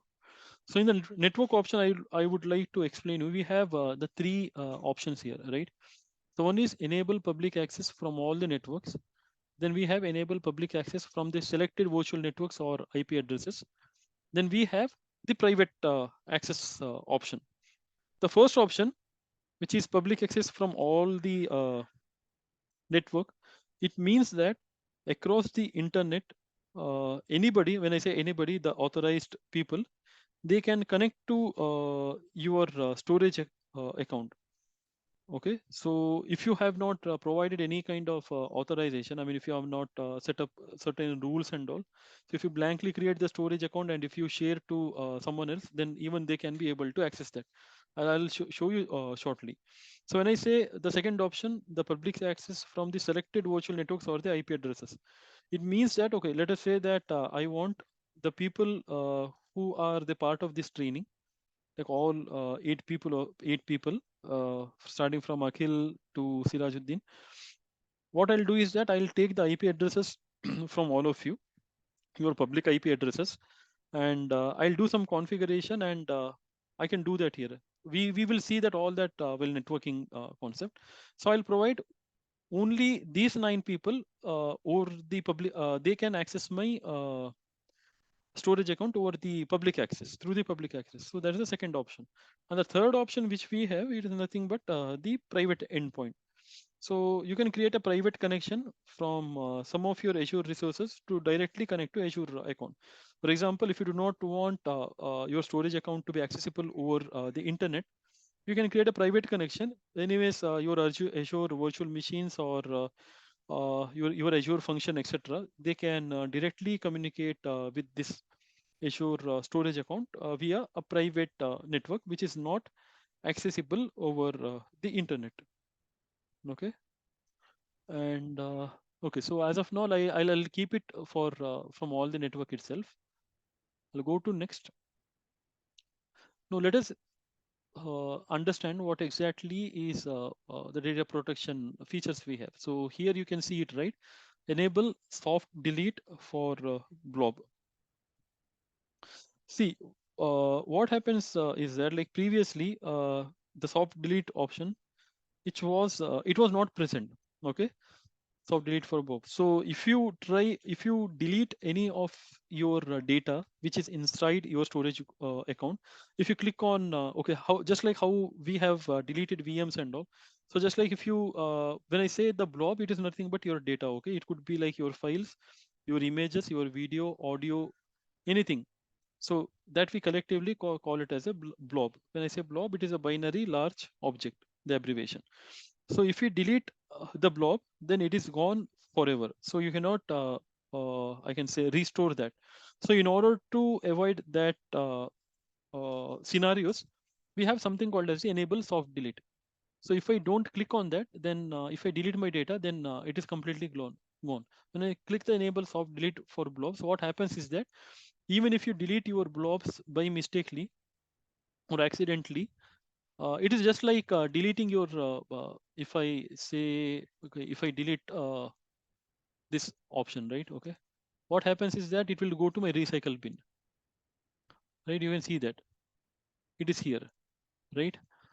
So that is the meaning of the soft delete option. So it is like it is going to recycle bin of the Azure, and it would be retained for 7 days. After 7 days, it would be deleted permanently. So we'll not we'll explain this containers, file shares, and all later. You'll come to know what exactly is a container is and a file share, etc. So similar thing you can apply it here. Okay, and we'll go to next, and I want to show you this option. I told you, right? The first feature, which was it is a secure. So when I say secure, the encryption is mandatory. So there is no option that you can turn this encryption off and you can create the storage account. So either it is for SSC encryption, I mean to say server side encryption. Either it is managed by the Microsoft, which is a platform, and it is having the platform keys, or it is being managed by customer managed keys. So if it is a customer managed key, then you have different options from where you can select that. Usually we will keep it in something called as the key vault, which is a Azure feature, and we will study this in detail during our 305 discussion. So as of now, like we will select for Microsoft managed key only, and I'll click on review and create.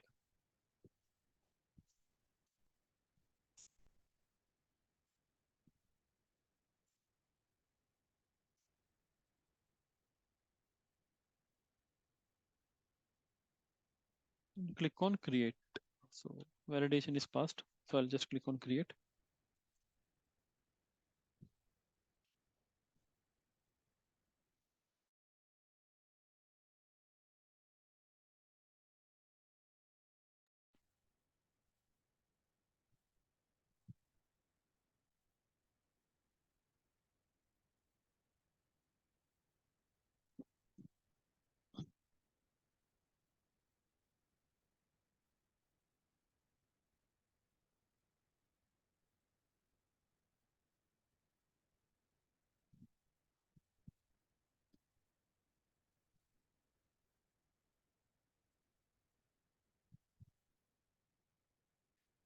Okay, so the deployment is completed right now. It should be available. Okay, so what I'll do is that I'll click on go to resource. It will directly take me to my storage account, right? It's a new skills.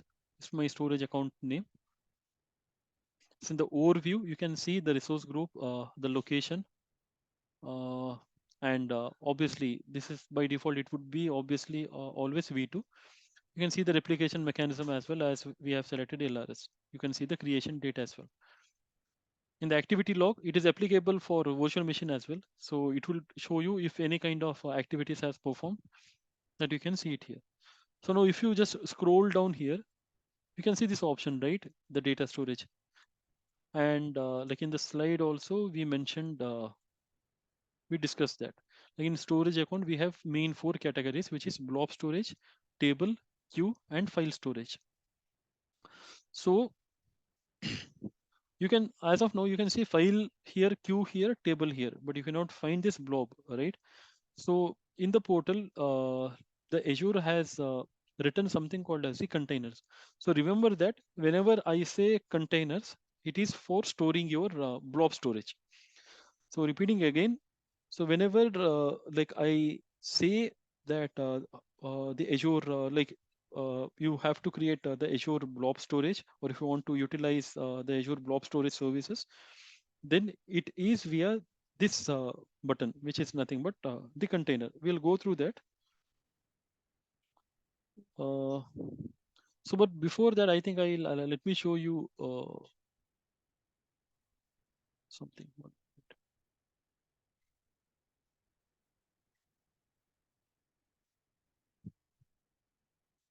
Okay, I told you, right? So we have some URLs associated, right? For the when you create the storage account for all the storage services, we'll be having the URLs created. For example, for the blob service, you have something called as https neoskills.blob.core.windows.net.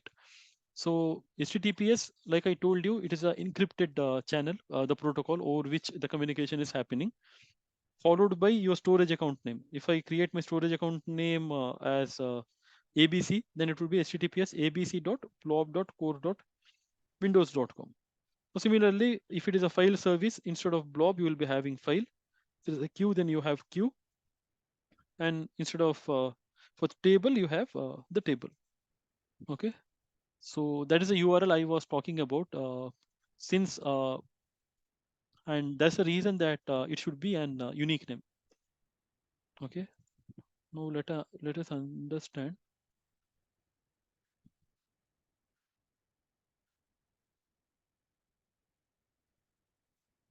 Okay, so let us understand the first storage type, which is nothing but the blob storage. Okay. So what exactly is meant by a blob server or the blob storage or the blob service? A blob, it is nothing but a binary large object. I told you the abbreviation if you remember that. So it is nothing but the binary large object. So B here stand for binary, L stand for large, and OB stand for object. So it's a binary large object. So now you can see here the binary large object. When you see when you go through this terminology, what exactly mean when we say blob, or what exactly do we store in the blob storage account, that we need to understand, right? So the very first thing to understand here is the data can be classified into two types. So before we talk about this, let us understand that the data, it is classified into two types.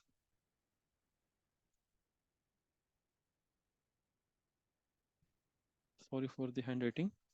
Okay, so the data is classified into two types. Can someone tell me what are the two types of data, if you have any idea? It is nothing but the structured data and unstructured data. Repeating again, in data, we have two types. One is a structured data, and one is, in short form, I'll be writing that. And one more is the unstructured data. Okay, if you open up a Excel sheet and within inside the Excel, you'll be having some data in the tabular format, right? For example, let me open the Excel here.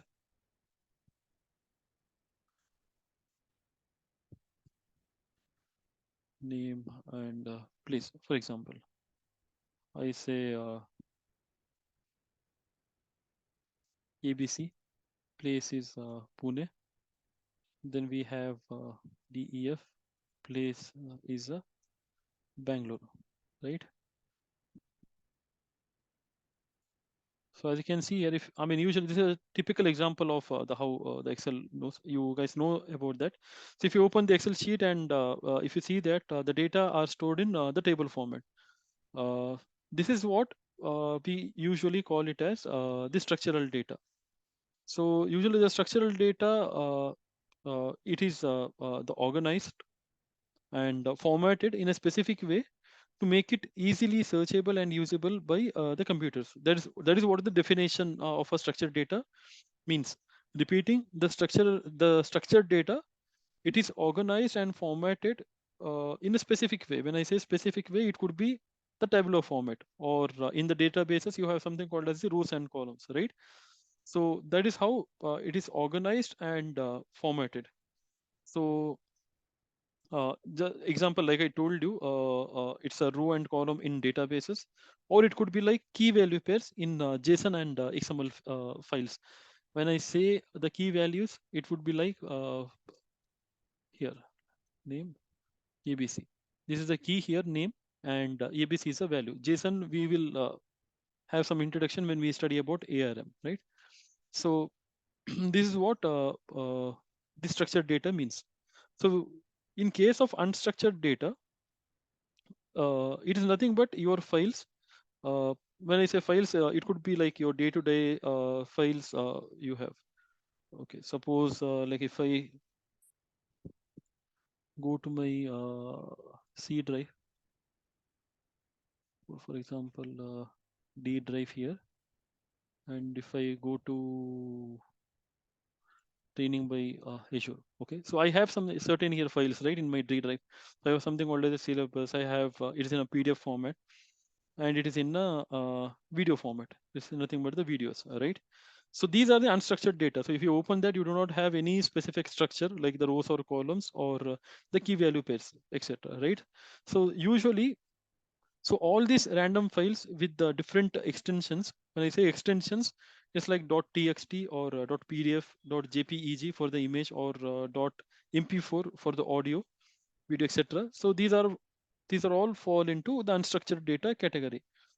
Now the point of blob is nothing but it is created for storing these kind of unstructured data. So when I say blob storage, always remember that blob storage is always meant for storing the unstructured data, right?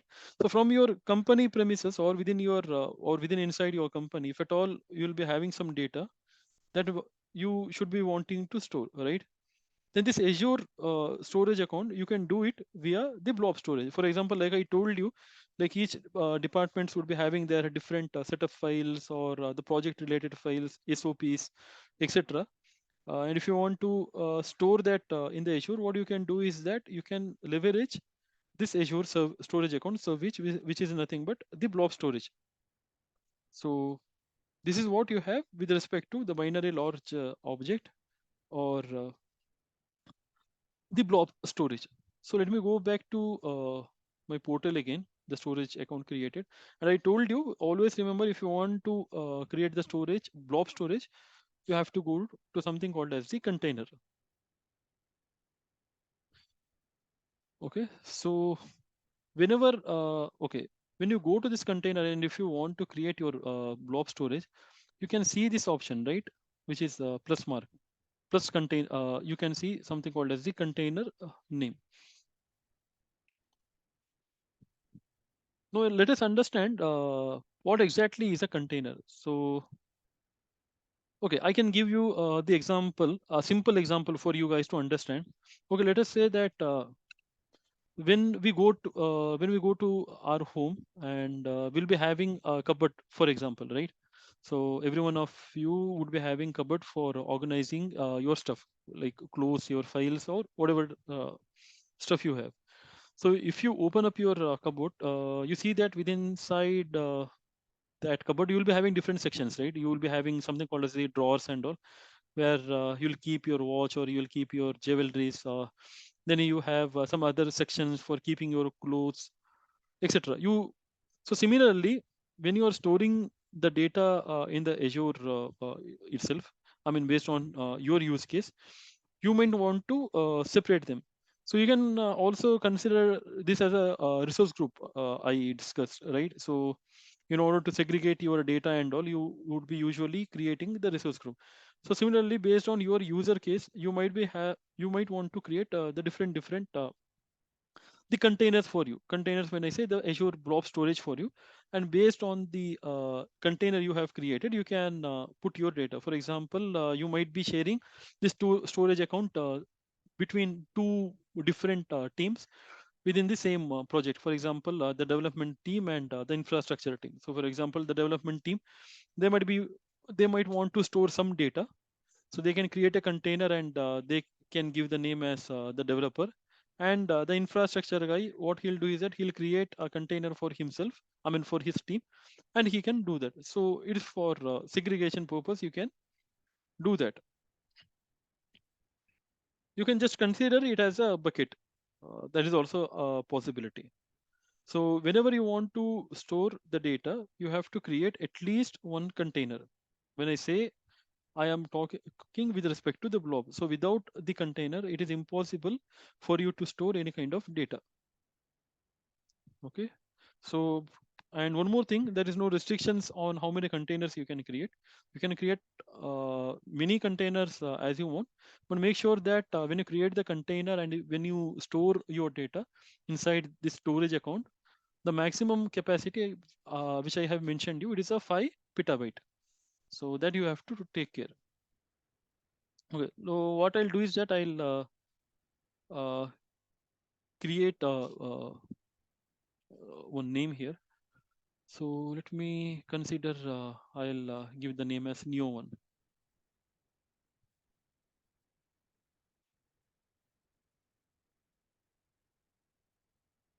Okay, I'll tell you one more point here. Can you see this option, anonymous level, right? Anonymous level, access level. So usually inside this anonymous access level, it is as of now, it is set to private by default. So before 2 or 3 years back, I mean, we were able to select the different option. Let me see. Just give me a minute. I think we can change this access level. Let me check 1 minute.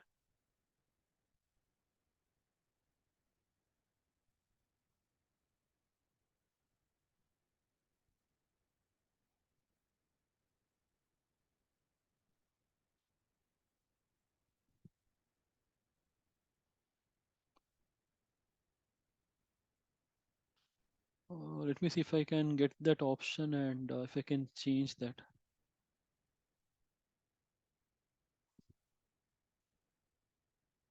Mhm. Or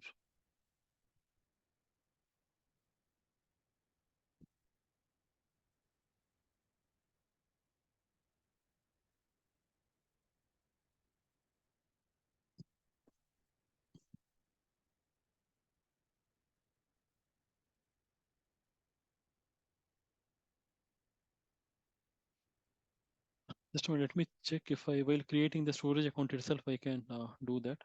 Let me see if there is an option.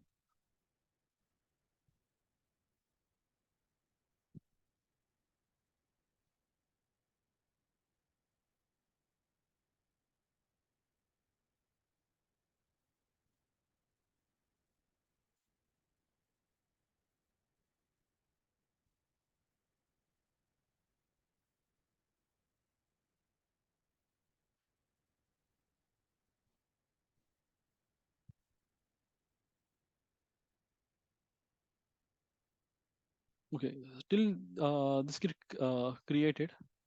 So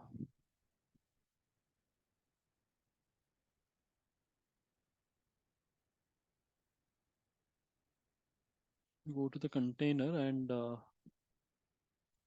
if I click on so okay, so let me explain what exactly is anonymous the access level.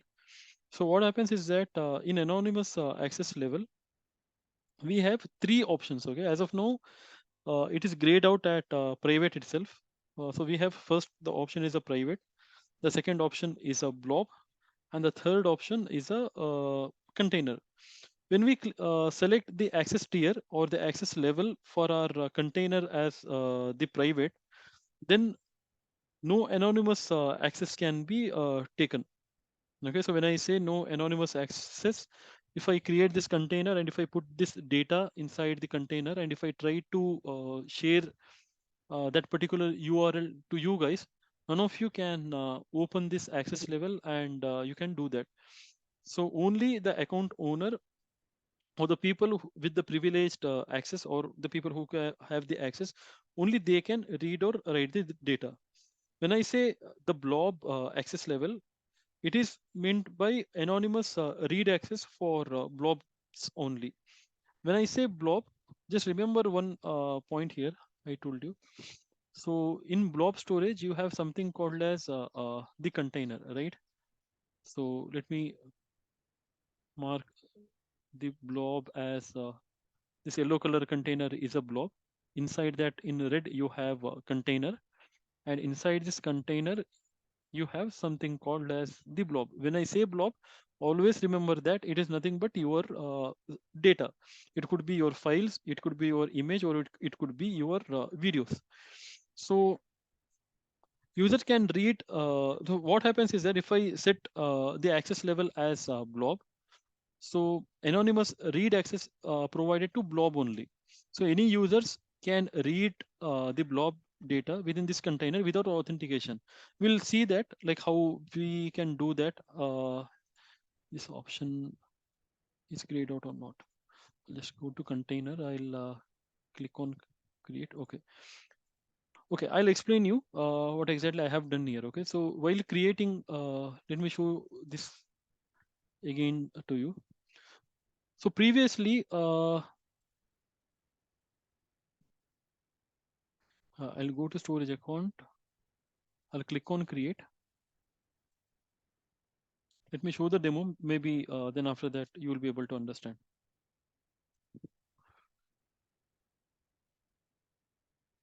If you go to next, here this option is by default, it is unchecked, right? Previously it used to be checked, which is allow enabling anonymous access on these individual containers.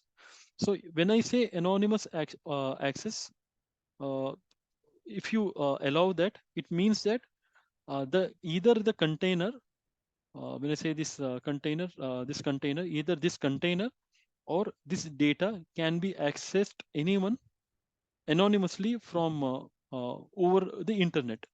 So in order to, I mean, for the demo purpose, I just clicked on allow. So what happens is that if I click on the create container, I have these three options available here, right? So blob, I have explained you. When I say blob, it is your data. It can be accessed anonymously by anyone. Just for the read purpose, you cannot modify or you cannot write that. When I say containers, what happens is that, okay, in blob, what happens? You can just read the data only, anonymous access. You can just read this data. You cannot list on which container it is residing on. Okay, we'll see that in a short. When I provide the anonymous access as the container, anyone over the internet, they can read the blobs, as well as they can list on which containers it is residing. And if there are any multiple containers created for them, they can also list that down, which is a major security issue. So in all of the organization, I mean, like as a cloud admin or the cloud engineer, you will be keeping this always to private. So no matter what, the private anonymous access level should be provided, or else what happens is that anyone from across the world, they can it is possible for them to use some methodology, and they might access your data, which is not a good way, and it is, as per the security principle, it is not recommended. So as of now, what I'll do is that I'll not use this container, because I mean, I'll do some demo and I'll show it to you as well. So let us take that this is our storage account name. In the container, I'll type the name as new one, and I'll click on create. Okay, so I'll just go to new. So I'm inside my container right now. And within this container, you have to upload your data. Okay, before that, is anyone is having any queries or questions, or if you didn't get any point?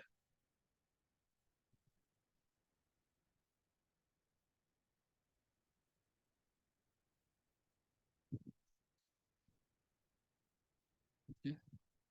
I believe it's clear to you. So what I'll do is that okay, I'll upload one file, for example. What I'll do is I'll go to Azure. Resources. Okay, I'll upload this image. Okay. And here you can change the option as well. I told you about access to your site, hot, cool, cold, and archive. So yeah, I forgot to tell about the archive. So archive, it is highly, I can say, in access data. For example, if you consider your hospital detail, hospital, okay, so they'll be having the patient details and all, right? So usually what they'll do is that they'll use the archive storage for that. When I say archive storage, that storage capacity, its performance is highly limited. So it is, have you heard of something called as the tape?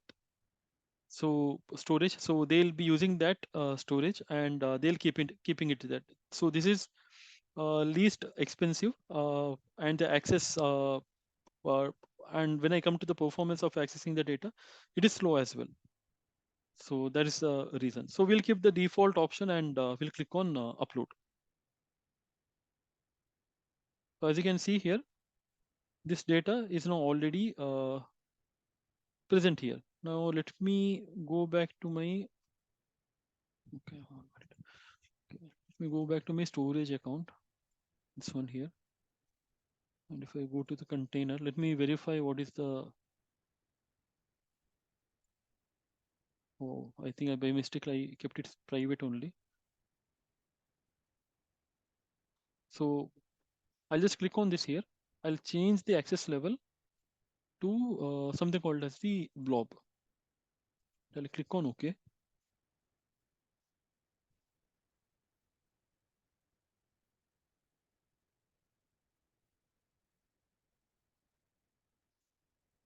Okay, so it's updated. I'll click this image right now. I have something called as the URL of this blob or the image, right? I'll do a thing. I'll share this link to you guys. Just check if you're able to access this, and let me know.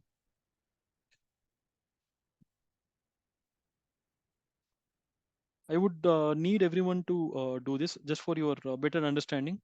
What exactly is access level mean? As a cloud administrator, it is highly important that from the security perspective, you should know this. So I have given the URL of my image. Just copy paste that in your browser and see if it is available.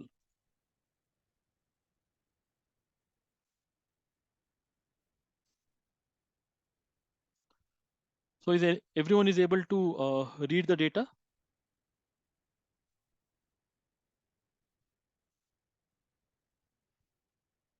Okay. Yes. Fine. So that is meant by the blob. So now let me go back to my storage account itself. Now what I'll do is that I'll change the access level to private. Okay. Now can you go to your browser again, or can you refresh your page and try if it is still accessible?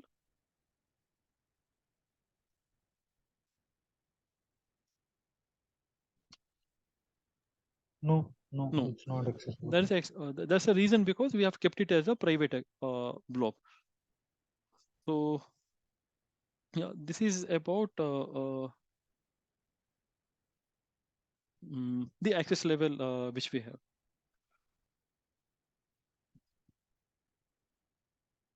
Okay, and like I told you, so let me repeat this again. Yeah, thank you for confirming.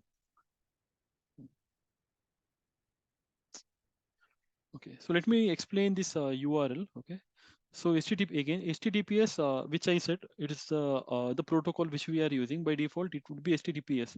HTTP doesn't have encryption, so it is not recommended. So this name, this is a random name which I had given. So this is a storage account name which you have here.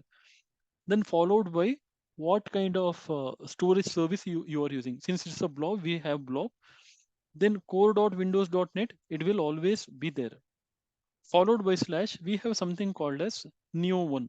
Neo1 is nothing but your container name. That is a container where you have kept your data, right? Then this particular file, that is 1.png, this is the image which I had created, or which I have uploaded.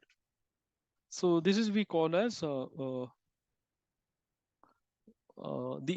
this is what about the URL of our particular image. So with this, the Azure blob, it is completed. So any questions before we can move on to the next storage, which is Azure file? Sorry, Azure blob, it is here.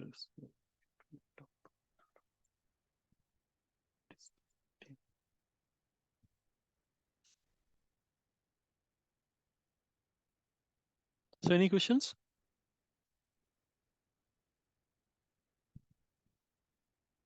Okay. Okay. So let us understand. So as I told you, we have 4 storage services: blob, file, queue, and table. The blob we have seen. Now let us understand the file service. Okay, or the file storage, we can say.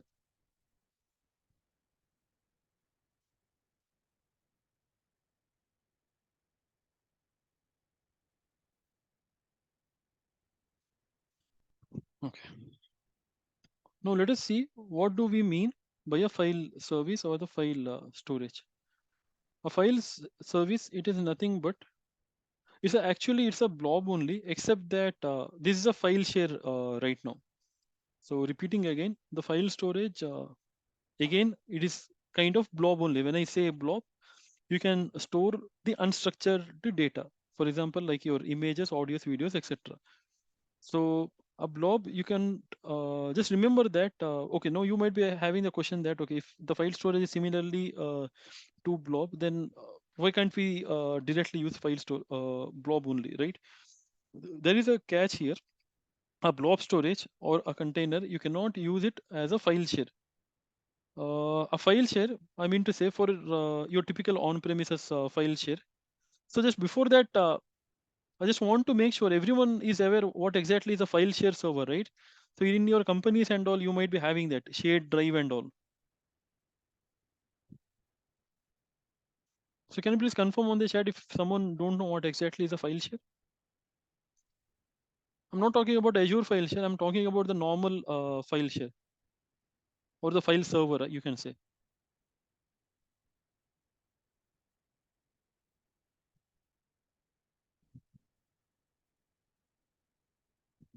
I believe you guys know that then. Okay. So in the on-premises, the file share. Okay, thanks, Santosh. In the on-premises file share or the file server, it is similar. I mean, in Azure, it is similar actually what we have in the typical on-premises environment. But the difference here is that on on-premises file share, as you know, you would be responsible for creating the file share and providing the access to individual users, and then only they will be able to access it via URL, or they can mount it on their respective company provided laptops or desktops or etc. So in the same way, when we go on to the file server in Azure, we get the option to create file server or the file storage. Okay, it's nothing but the cloud-based file service solution from the Azure. And similarly, like your on-premises, the file share, like I told you, these file share, they can be mounted onto maybe your laptop, and depending upon like it could be any operating system, right? There is no restriction. It could be Windows machine, Linux machine, or the Mac as well. So irrespective of operating system, you can add any file share onto this machine, and then you will be able to access them through the URL or etc. So blob, we have already understood that the storing for our normal files. But in case of file share, when you right, so the blob and the file, they I can say, I mean, they store both of them. They store the unstructured data only. Like I told you, repeating, the blob cannot be mounted onto your machine. So that is the difference. Now, this file storage or this file share by default give you a storage capacity of 5 TB. Just remember that the blob storage, we know it was the 5 PB or the 5 petabyte. But in case of the file storage, the maximum capacity, not the maximum, yeah, by default, it will give you a capacity of 5 TB. So that's a maximum, I can say. But there is an exception. So suppose if you use something called as a premium file storage, then you can expand it up to 100 TB. So just remember this. In the blob, we have 5 petabyte as the maximum storage, irrespective of whether you are using a standard or the premium.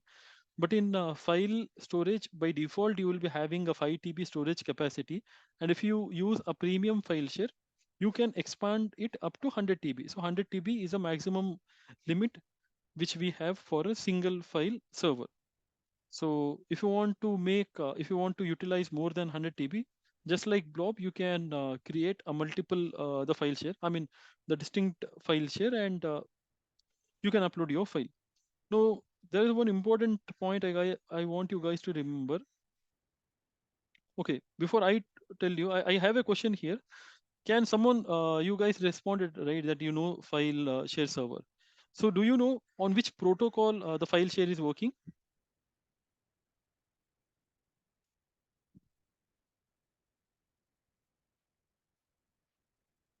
Yes or no? Can you please confirm in the chat? I just want everyone to be active during the session. That's the reason. Is it FTP? No, it's not FTP. It is something called as SMB. And don't worry, any kind of wrong answer are totally fine because we are new here. We are learning the things. So don't be hesitate to answer. It's a something called as the SMB. NFS. No, the protocol for the file storage. I'm talking about the storage protocol, just like you have, right? The HTTP, HTTPS protocol and all. I'm talking about the SMB. NFS is not the protocol. So it is SMB or server message block. And the default port for that is 445. When I say the default port, you should be aware. RDP, it is the port number 3389. For Linux SSH, it is a port number 22. And for SMB, we have something called as the 445. And to be specific, the Azure is using, okay. To be specific, the Azure is using, I mean, the Azure file server, it is using SMB 3.0 version of this protocol. So if at all there is any, okay, so just remember that, let me repeat it again. The file storage, it is similar to your on-premises file storage itself, but it is a cloud provided solution. The default solution is 5 TB. If it is a premium, you can expand it to 100 TB. The file Azure file storage use SMB 3.0 protocol, which is a server message block, and on the port number the 445. And remember, if at all there is any block in this port 445, for example, your firewall administrator or your ISP provider, they have blocked this particular 445 port, then your file system will not work. Just remember that. So there is no other way that you can find any alternative solution for that. It's a mandatory that 445 port number, it must be open and it should not be blocked. I'll tell you why I'm saying this, because the nature of the SMB on earlier versions like SMB 1.0, the 2.0 or so on, it was a very notorious protocol. And when I'm saying notorious, because it was having a problem associated with security. Because of that reason, security reasons, many companies, including the ISPs or the internet service providers, they blocked this SMB port totally itself. Okay, so that's a reason that I mean, like even in your the computer or in your PC, you might find that your 445 port might be blocked or not. So if at all this SMB is blocked, then your file system, or not file system, your file share, it will not work. So what you have to do in this case is that I mean, we can't do anything much. You just need to talk to your ISPs and ask them to open up SMB port. But I suggest do not do that just for the sake of demo purpose. Or if the ISP has already opened the port, might be your firewall. You have to check your firewall setting and all. Okay, so let me go to the portal and quickly create a file storage. So we will use the same storage account. Let's not create multiple storage accounts since we already have our storage account created. We'll go to something, we'll go here, which is nothing but a file share. So just like how you container created, just click on this add or the file share. Just give some name for that. I'll give neo FS short term for file share. You can give any name, okay? So in the transaction access tier, you have again, just like Blob, you have three options here. It's a hot, cool, and the transaction optimized. So hot, it is for if you want to access your data quickly, and is a pricing also more. And as you can see here, the premium file share, it is available for premium file storage account only.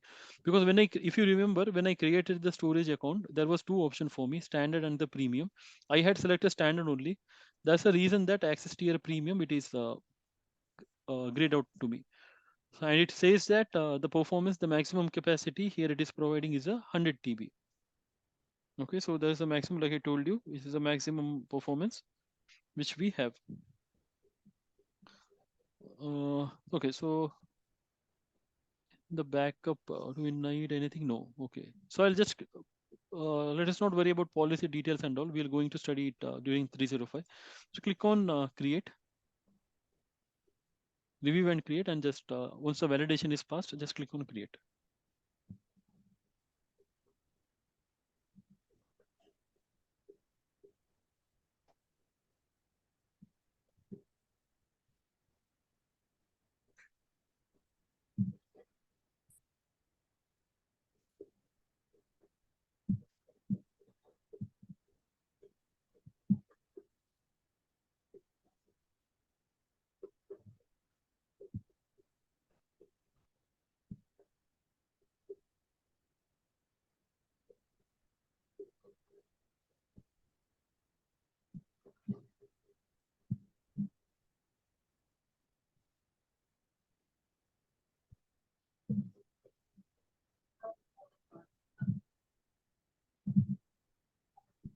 Let us wait till this deployment is completed.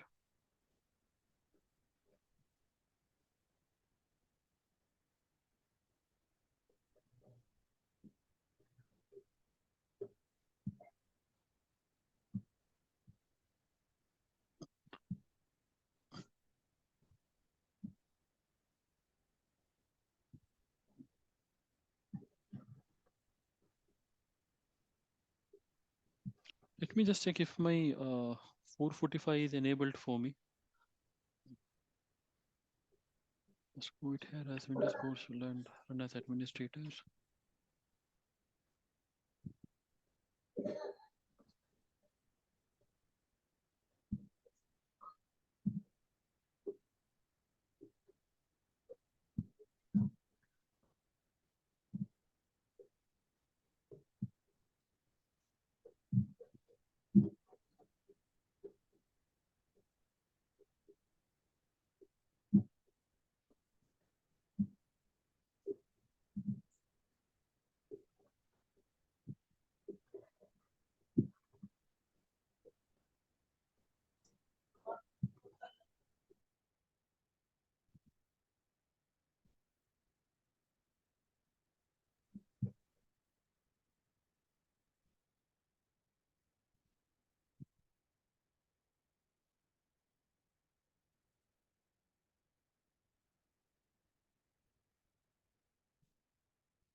You can also check that if 445 is enabled on you. I'll share that command in the chat.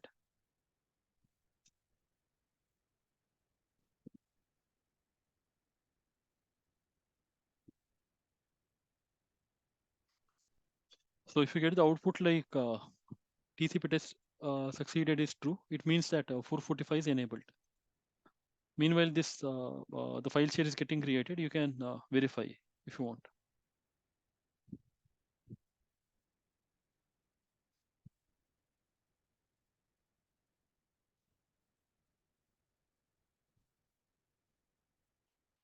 Let me go to my storage account and let me see.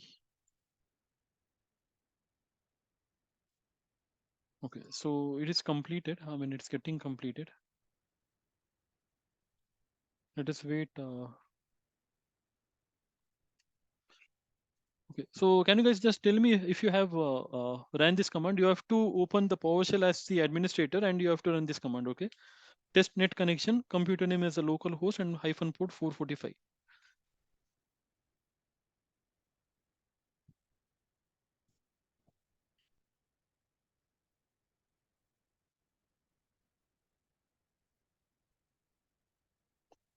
Okay, so what I'll do is that I'll go to this file share, new ASF, and I have this option here, right? Connect. So I'll just click on connect. So as I told you, when I click on the connect, we have three options enabled here. First one is the Windows, the Windows operating system.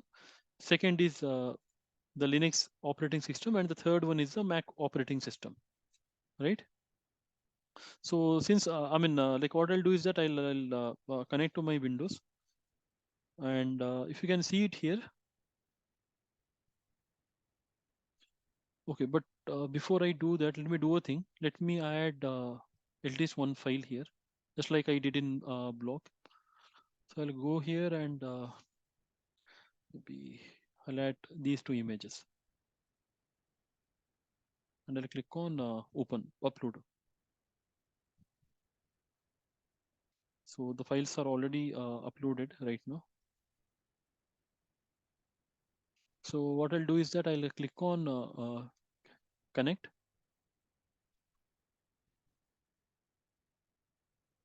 So as I said, we have three options for Windows, Linux, and Mac operating system. As you can see here, for Windows, you have something called as a script here. This is the connection script which we have. I mean, it is a script for mounting this file share to your PC. For the Linux, we have the separate set of commands, and for the Mac OS, we have separate set of command, right? So this ours is Windows. So what I'll do is that I'll just copy that and okay, just remember one more thing here. So when you have selected Windows, you can see this first point here, right? To connect this to Azure file share from the Windows, choose from the following authentication method and run the PowerShell commands from a normal terminal. So just remember, do not open it as a admin like you had done it earlierly. Just open as a normal user only. So how you can do is that just go to start, just write ISC. So instead of doing this right click and run administrator, just open a normal terminal. Let me show you again. Go to here, ISC, just click it on here.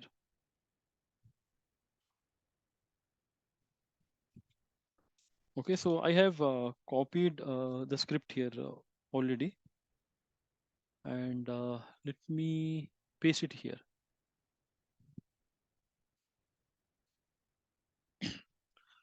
Well, no, let me explain this command. So the first line you can see it here. You can see it here, right? $connect test result.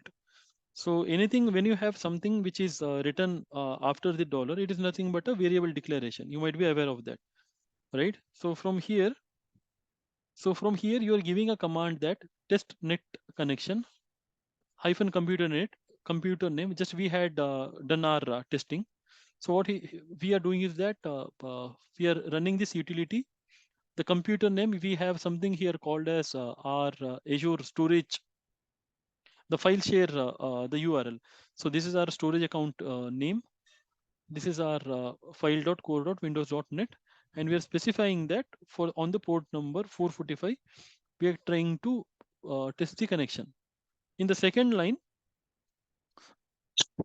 sorry, in the second line, we have the if condition. So it says that if the test.connection.result, I mean, whatever the command you are running here, it would be stored in this connection test result. If it is successful, then we would be running utility, which is nothing but the CMD utility. Okay. Or the CMD prompt, which you are aware of that. So here in CMD, we are invoking the CMD key, and we are adding our file share URL here, the storage account URL here, and we are defining the username. The username, the local, you must be knowing, right? In the Windows, we will providing the domain name followed by the URL name. So in the domain, we have localhost only because we are mounting it on our local system, and it is not mapped to any domain controller and all, right? Because this is our personal net PC. So in the username, you would be providing your the storage account name, and here you have something called as the password. This password, I'll show you how this password will look like. So if you want to check the password of your storage account, as of now, this script has all automatically provided. What you have to do is you have to go to your file share and scroll down under the security and networking. You have something called as the access keys, right? So this is a password which has been used it here. So see, you can see DNK, OK, the same, the access key which we are using. So when I say access key, the access key is one method of providing access to your storage account, right? So if you want to give access to someone, your storage account, you will give them this access key and the storage account name.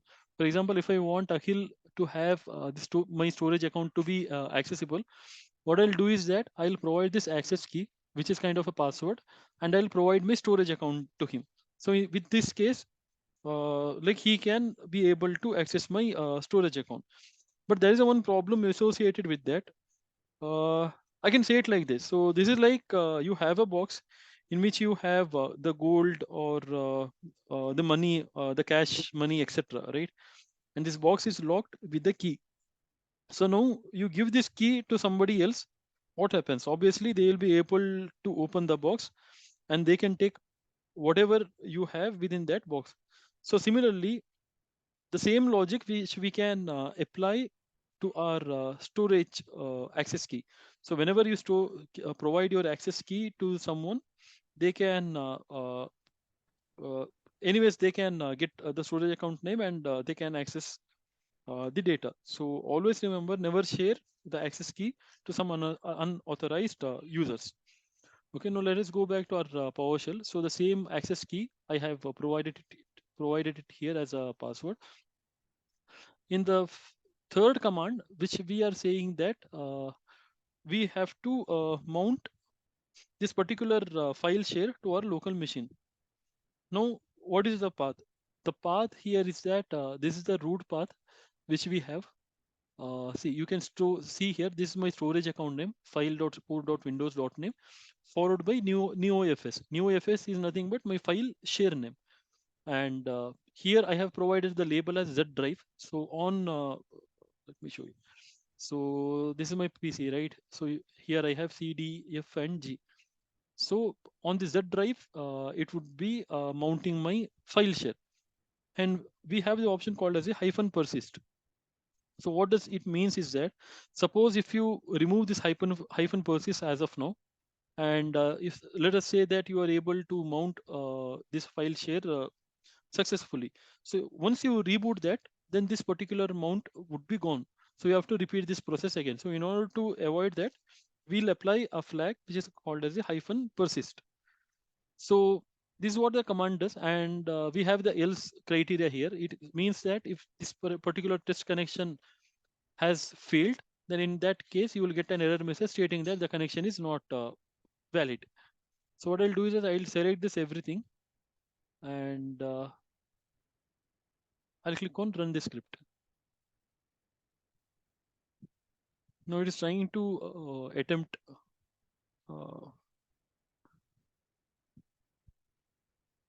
okay. So as you can see, since my 445 block is not blocked by the ISP, so this is valid. So what I'll do is that I'll go here and I click on refresh. You can see it here, right? I mean, before I did the FS mount, this was not present here.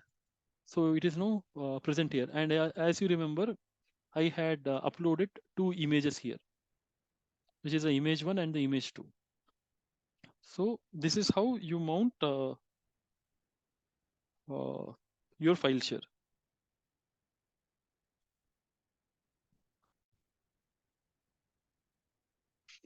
Okay, so any queries or question here on the file share?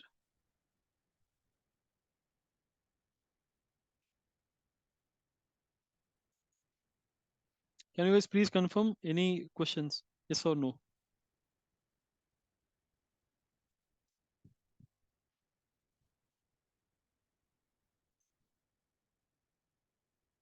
Okay, Santosh says no. How about others?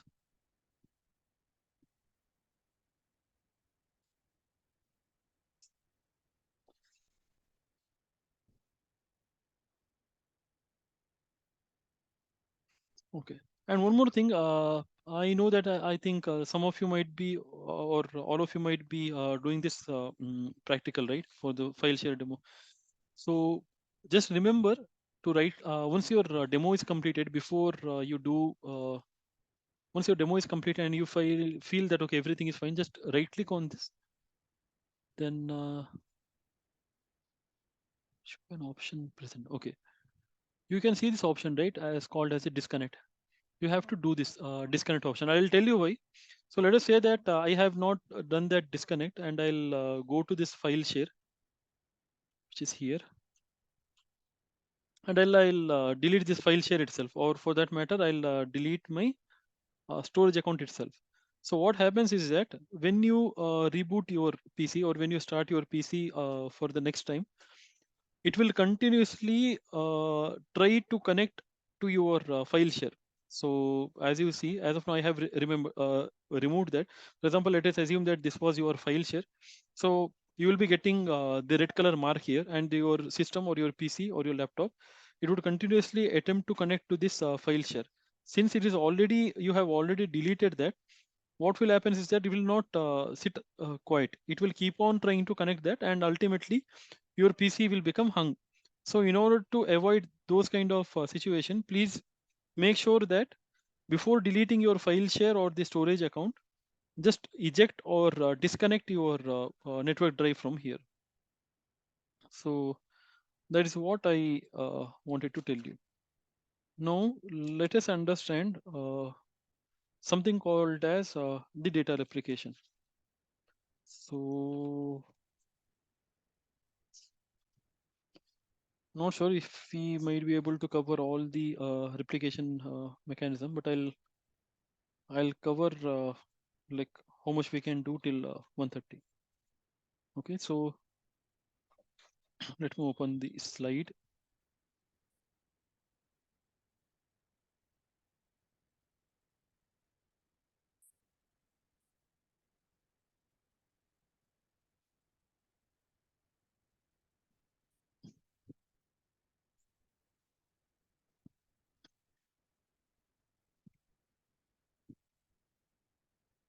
Okay.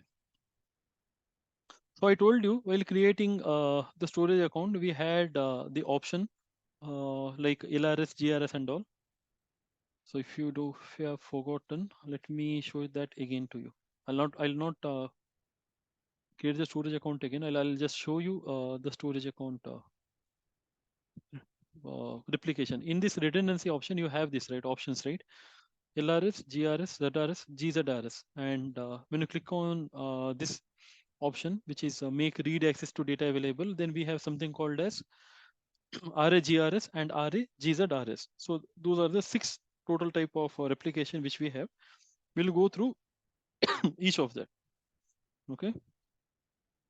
So first of all, before going through all of these replication methodologies, let us understand what do we mean, or what do you mean by the replication, or why do we need to use it.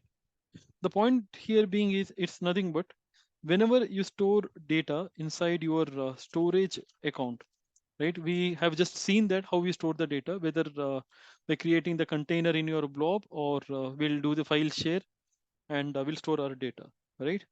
So whenever we store our data inside the Azure storage account for any of the storage type which we have, this data for resiliency and data protection reason, you have to have it's replicated across different SAN units. I told you in data center, like there could be any kind of failure, it might be happening. So it could be the rack level failure. When I say the rack, so since we are talking about the storage account, let us consider about the SAN racks right now, because the storage are kept as a part of SAN. So we might be having the rack level failure, or the entire the data center level failure, right? So this happens. We have seen the scenarios, and we have explained as well. So this replication happen mainly in 3 categories.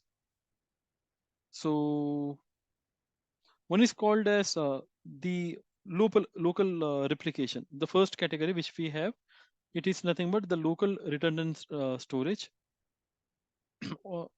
No. Yeah, so let me repeat. The replication usually happens mainly in three categories. One is called as a Rupal replication, in the sense within inside a single DC, the replication can occurs, right? So I think like I would repeat the terminologies like DC and region again, because you have to understand if you have forgotten that. So we have talked about previously a region. First of all, like let me remind what exactly a region is. A region is nothing but an area in a specific location, what where they have created multiple DC. The example for the region is Central India, South India, or the West Europe, exact, etc. And that is what we call a working region, right? So within inside that region, if you remember, sometimes availability zone concept would be available. I just told you in the beginning of the class what exactly is a availability zone. So when we have that, we have something called as the zone 1, zone 2, and zone 3, which is nothing but the three distinct set of data centers. You know it right now, I believe so. So when we come on to the individual data center, what means a single building within which you have racks. So inside the racks, as you know, like we have physical servers, then we have network equipment, and so on. Now the point being, locally redundant storage, the first type of replication which we have, which is LRS, or the locally redundant storage. Whenever you create a storage account in Azure, okay, if I select this LRS as the option, and if I create my storage account, by default,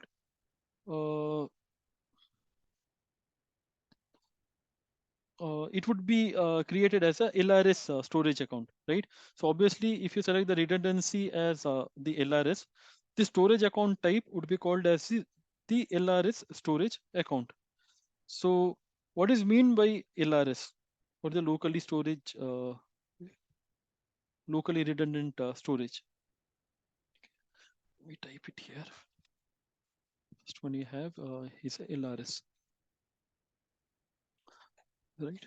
So LRS, it is nothing but something which replicates the data into 3 copies. It means you will have 3 copies of your data. Whenever you copy a data into the LRS storage account, you will be having a 3 exact copies, or the 3 exact replicas of your data. So when I say the data, it could be like your images or your audio, video, etc. These 3 copies are kept inside the same data center across multiple racks. Repeating, when we create the LRS storage account, your data would be replicated or copied 3 times, and they would be kept across different racks inside the same data center. Let me open you an diagram. It might be easy for you to understand. Okay, so where it is? Sure, we should have the image. Okay, I hope you can see this image. So you have a single data center. In the data center, you have the storage account of the type LRS. So when you, if you remember, like in our, let me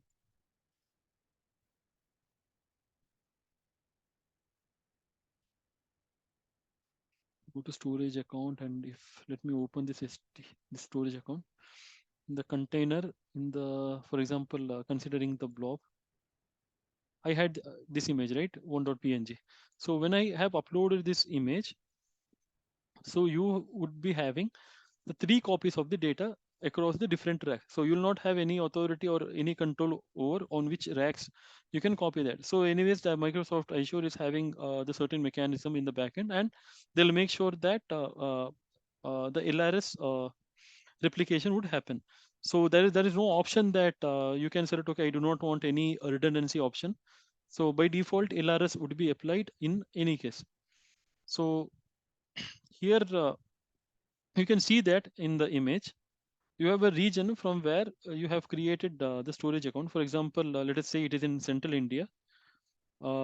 And like we have already seen the example, like I have kept an image inside that, and it will create 3 replicas across the same DC, but but across the different multiple racks, or I can say as the FDs or the fault domains. So let us say that it will create the copies like the copy 1, copy 2, and copy 3. These are the 3 replicas of my data, or the total 3 copies will be available. And for now, the replication here in that case, it will be a synchronous replication. So can anyone tell me what do you mean when we say synchronous replication?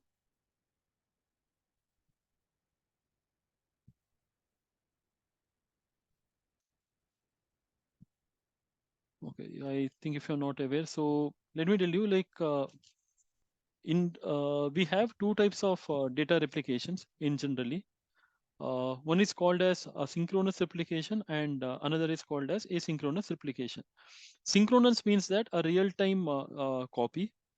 I mean to say, when you try to write a data into the essay, when I say writing the data into the storage account, it is nothing but you are doing some, this is the write operation, right? When you do the click on upload, and if you put the image, it's nothing but it's a write operation. So when you write a data into your storage account, the write will not be completed until and unless the data has been replicated across 3 copies.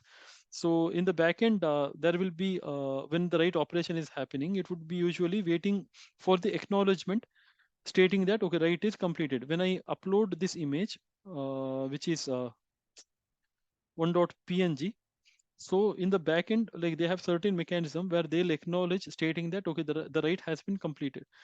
And after that, only you would be able to upload another image. So this is not, I mean, this will not happen with a delay and all. It will happen in a fraction of time, this replicas and all. So what happens is that now you do not know like on which rack this is present, and its copies are present on which rack. So in the backend, Microsoft will does that, and it will wait for the exact 3 copies of my image, that is 1.png, to be created and kept across 3 different racks. So once that is completed, then only the next write operation would happen. So in LRS, remember that you have 3 copies of data, which happens in a synchronous replication method. Okay, now let me take an example. Now let us say that in the backend, or in the our data center, one of the physical hardware where your data was kept is getting failed for some reason. I told you, right, in the backend, just like the physical servers, we have the SAN racks. So for some reason, that SAN rack, one of the rack on which your data, for example, in our case 1.png, my image, it was kept, it is getting failed for some reason. If it's getting failed, then in that case, Microsoft will automatically update your storage account to refer to its second copy. Okay, repeating, suppose say that this was on rack 1, and it was pointing whenever you're trying to I told you, right, we have some particular URL here, and when I use that URL and call it in my application or via the browser, it was particularly referring to, let us say, the rack number 1. Now the rack number 1 is failed. So without even before you can realize that something had been happened, or the Microsoft will automatically update your storage account reference to the second copy. So instead of, when you call the URL, so instead of your first copy is getting provided to you, so that will be gone. Your second copy of data, whenever you call the URL, that URL will hit to the second copy. When I say the second copy, the data would be same, right? So it's on the second rack. So it would hit to the second rack, and you will be able to see your data, or in simple term, you can fetch your data. So like I said, they'll do some backend updates and all. They'll do this reference and all. So the users will not even notice, as a user, even you will not notice that your data has become unavailable in the first track. So this is for your redundancy purpose, and even the data loss mitigation has been completely covered by the Azure. And just remember, you cannot do these failovers and all by yourself. And like I said, I repeat it once again, you cannot see the 3 copies of data. So I have my data here, right? So I can just see one copy of my data. I cannot see 1.png 1, 1.png 2, or 1.png 3. So just remember that. So that is what we call as the LRS. So any questions?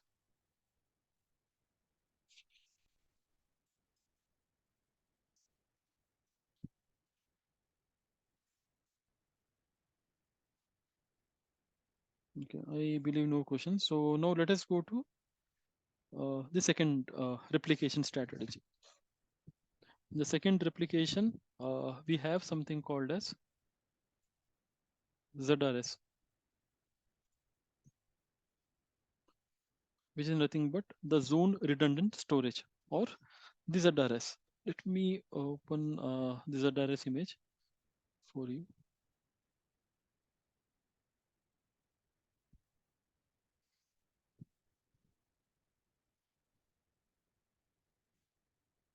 Okay, now in case of ZRS, first of all, we are aware that LRS was happening within inside the same data center, right? I told you the LRS was happening within inside the same data center, but across 3 different racks. So it is not across multiple DC, which you already know, right?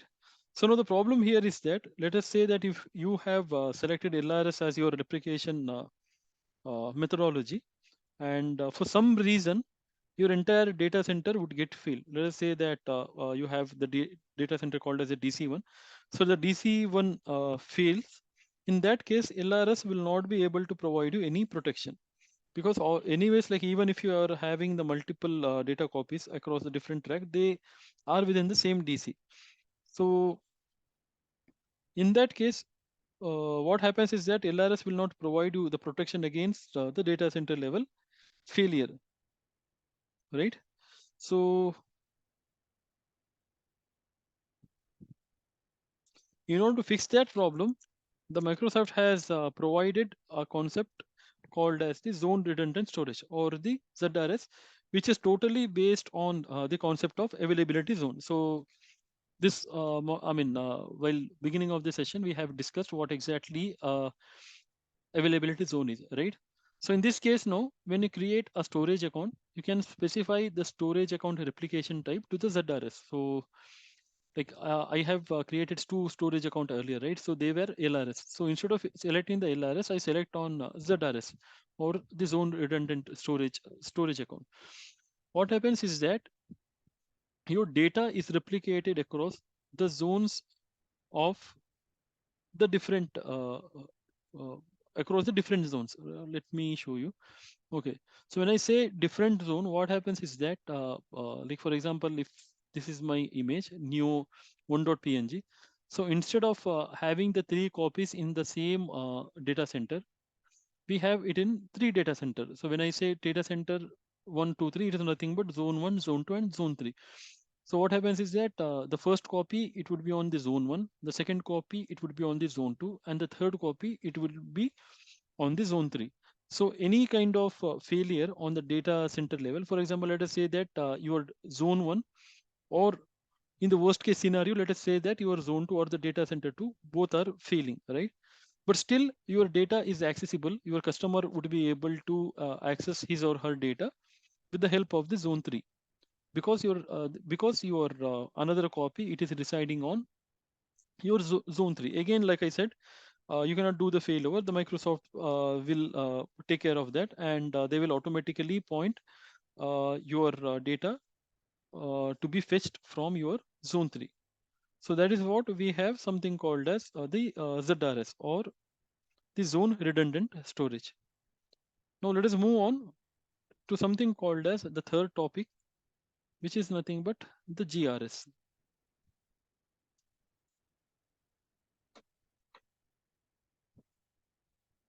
Okay, GRS, or geo redundant storage. So LRS is a locally redundant storage, ZRS is a zone redundant storage, GRS is a geo redundant storage. So here, okay, let me open the image here. Okay. So as you can see here, you can see the new terminologies here coming up, right? Which is called as the geo. So what do you mean by geo, or what geo means? It means that it is actually now replicating your data across different geography. Okay, so in the locally LRS, the data was replicating within same DC. In ZRS, it was replicating within the different zones within a same region. But in case of geo or the GRS, the data is replicating within the different across the different geography. So you can see that here in this case, you will be having totally 6 copies of data. In case of LRS and the GRS, you had the 3 the copies, while in case of the GRS, you will be having the 6 copies of data. So let me explain you how you'll. Okay, let me explain you how this is happening. Okay, so let us say that you will have a primary region. For example, let us say we have primary region as the central India. While creating the storage account, I select the replication option as the GRS here. I have shown you right here, GRS. If I have selected this option, that means that now in central India, first of all, I will have 3 copies of the data across multiple server racks. When I say the 3 copies of the data across multiple server racks inside the same DC, it is nothing but it is a LRS, right? So repeating again, in GRS, whenever you create a storage account as a geo redundant storage, you will be having the 6 copies of the data. You will be having the 2 regions, the primary region and the secondary region. In the primary regions, it would be the LRS mechanism, which means to say you will be having 3 copies of the data across different racks, right? And from there, what happens is that one copy will be taken across the different region. For example, let us say that you have the 3 copies here. The synchronous replication happen inside this primary region. So once that is completed, one copy will be taken across the different region. Like we have something called as a complementary region when we do the geo replication. So for the central India, that complementary region is by default South India. So once the data replication is completed in the central India, one of the copies would be taken and to a different region. For example, in our case, it is a South India.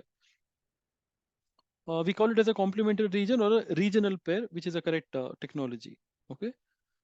So from central India, it is to the, which is a primary region right now, you will be having the data replicated into secondary region, which is the South India. And that replication, it is across the it is in the cross geography, right? Because when I say cross geography, it is between 2 different locations which are far and wide from each other, right? So the south, when I say the central India, it is Pune. The South India, it is a Chennai. So approximately they are separated by 1,000 kilometer or more. So they are very far and wide, right? So when you have a larger distance replication, of course, that would not happen by synchronous. It would be a asynchronous replication. Just remember that in the primary region in the LRS, this is a synchronous replication which is happening. That is, the write will not complete until and unless all the 3 copies are created. But since the secondary region, which is the Chennai, which is almost more than 1,000 kilometers away from the Pune region, so you cannot wait until and unless these data are transferred here and give an acknowledgement stating that this has been done, right? So this in our demo, our file size was only 34 KB. But in real time scenarios, it would be in MBs, GBs, or sometimes it would be in TBs. So that is not possible. Obviously, there will be some kind of lags or the time delay, I can say, right? So that's the reason that the synchronous replication will not be possible from here to here. That is from primary to secondary region. That will introduce a large time delay. So that is why we have replication happening from central India to the South India in a asynchronous matter. And we, like I told you, we have total 6 types of options of data which are available for you. So repeating again, let me summarize this again. We have spoke about 3 options.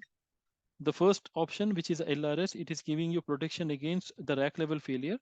Second is providing over the zonal level failure.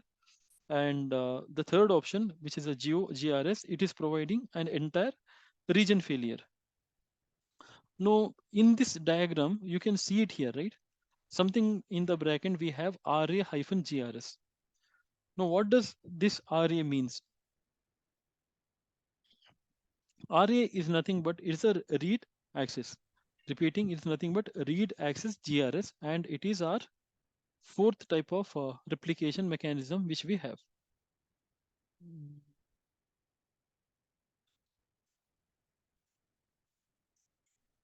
RA GRS. Okay, this is a fourth replication which we have.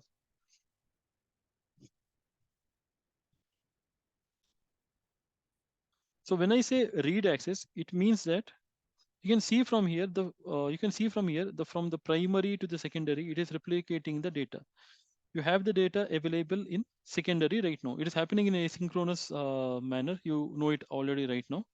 So to the secondary location, if it is required, you can go and enable the read access. I mean to say, let us say something happened in your primary region, okay, due to some natural calamity or some other reason, your primary region is getting failed, and now you have two options available with you. I told you in LRS or ZRS or the GRS, you cannot go and enable the failover, right? But in case of RA-GRS, you have the two options here. Either wait for the Microsoft Azure to initiate a failover, then you will be able to use the secondary region. I mean to say, when the Microsoft has initiated the failover, and then only you will be able to access your data. I mean to say, your data will become available for you. But in case of RA-GRS, what happens is that you have been given an option to initiate the failover by yourself. Okay, so instead of waiting for Microsoft to do the failover, you can go ahead and you can initiate the failover, and you can now use the secondary region as your primary region. I mean, your data would become accessible. Anyways, if you decide to do initiate the fail over yourself, or maybe for that matter, you might be waiting for Microsoft. In either of the case, there would be a slight time delay. Remember that. So during that time delay, your storage account is not accessible, and the data is also not accessible. So when the data is not available, your application will also not work, right? So to prevent such a situation, you have something called as a RA, which is a read access. The point here is nothing but you can enable the read access to the secondary node, which means that even if the primary is failing, you will still be able to read the data from the secondary. That is, your application would be able to would be redirected to read the data from the secondary, and due to which your application will not go down. So this is what we call RA-GRS. And just remember, if you are just using GRS and not RA-GRS, you will not have the read access option to the secondary until and unless the Microsoft will do the failover. So that is what I mean to say. So remember, in GRS or RA-GRS, you have 6 copies of data. The primary region would be LRS, where the data, 3 copies of data would be present, and this is a synchronous replication. In case of secondary region, it is a asynchronous replication. If you have enabled RA, and you can see it here, right? This is the option here. If I select this option, that is make read this option, it will becomes RA-GRS. If I uncheck, it will become just GRS. No, we have 2 more replication mechanism, I think, which we can discuss this tomorrow. We are already done with today's session. So before closing the session, do you guys have any questions on any of the topics which we have covered?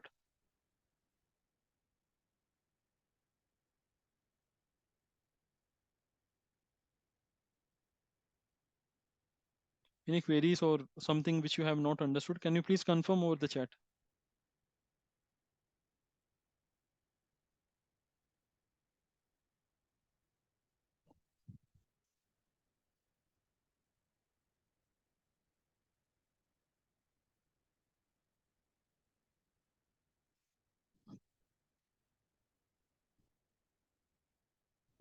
I think with that, we can close today's session. I'll be, yeah, sure, Rahil.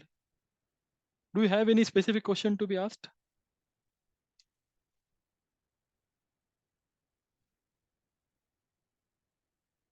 Okay, so we'll close the session and I'll share the today's recording. So someone from NeoSkills would be sharing this link to you.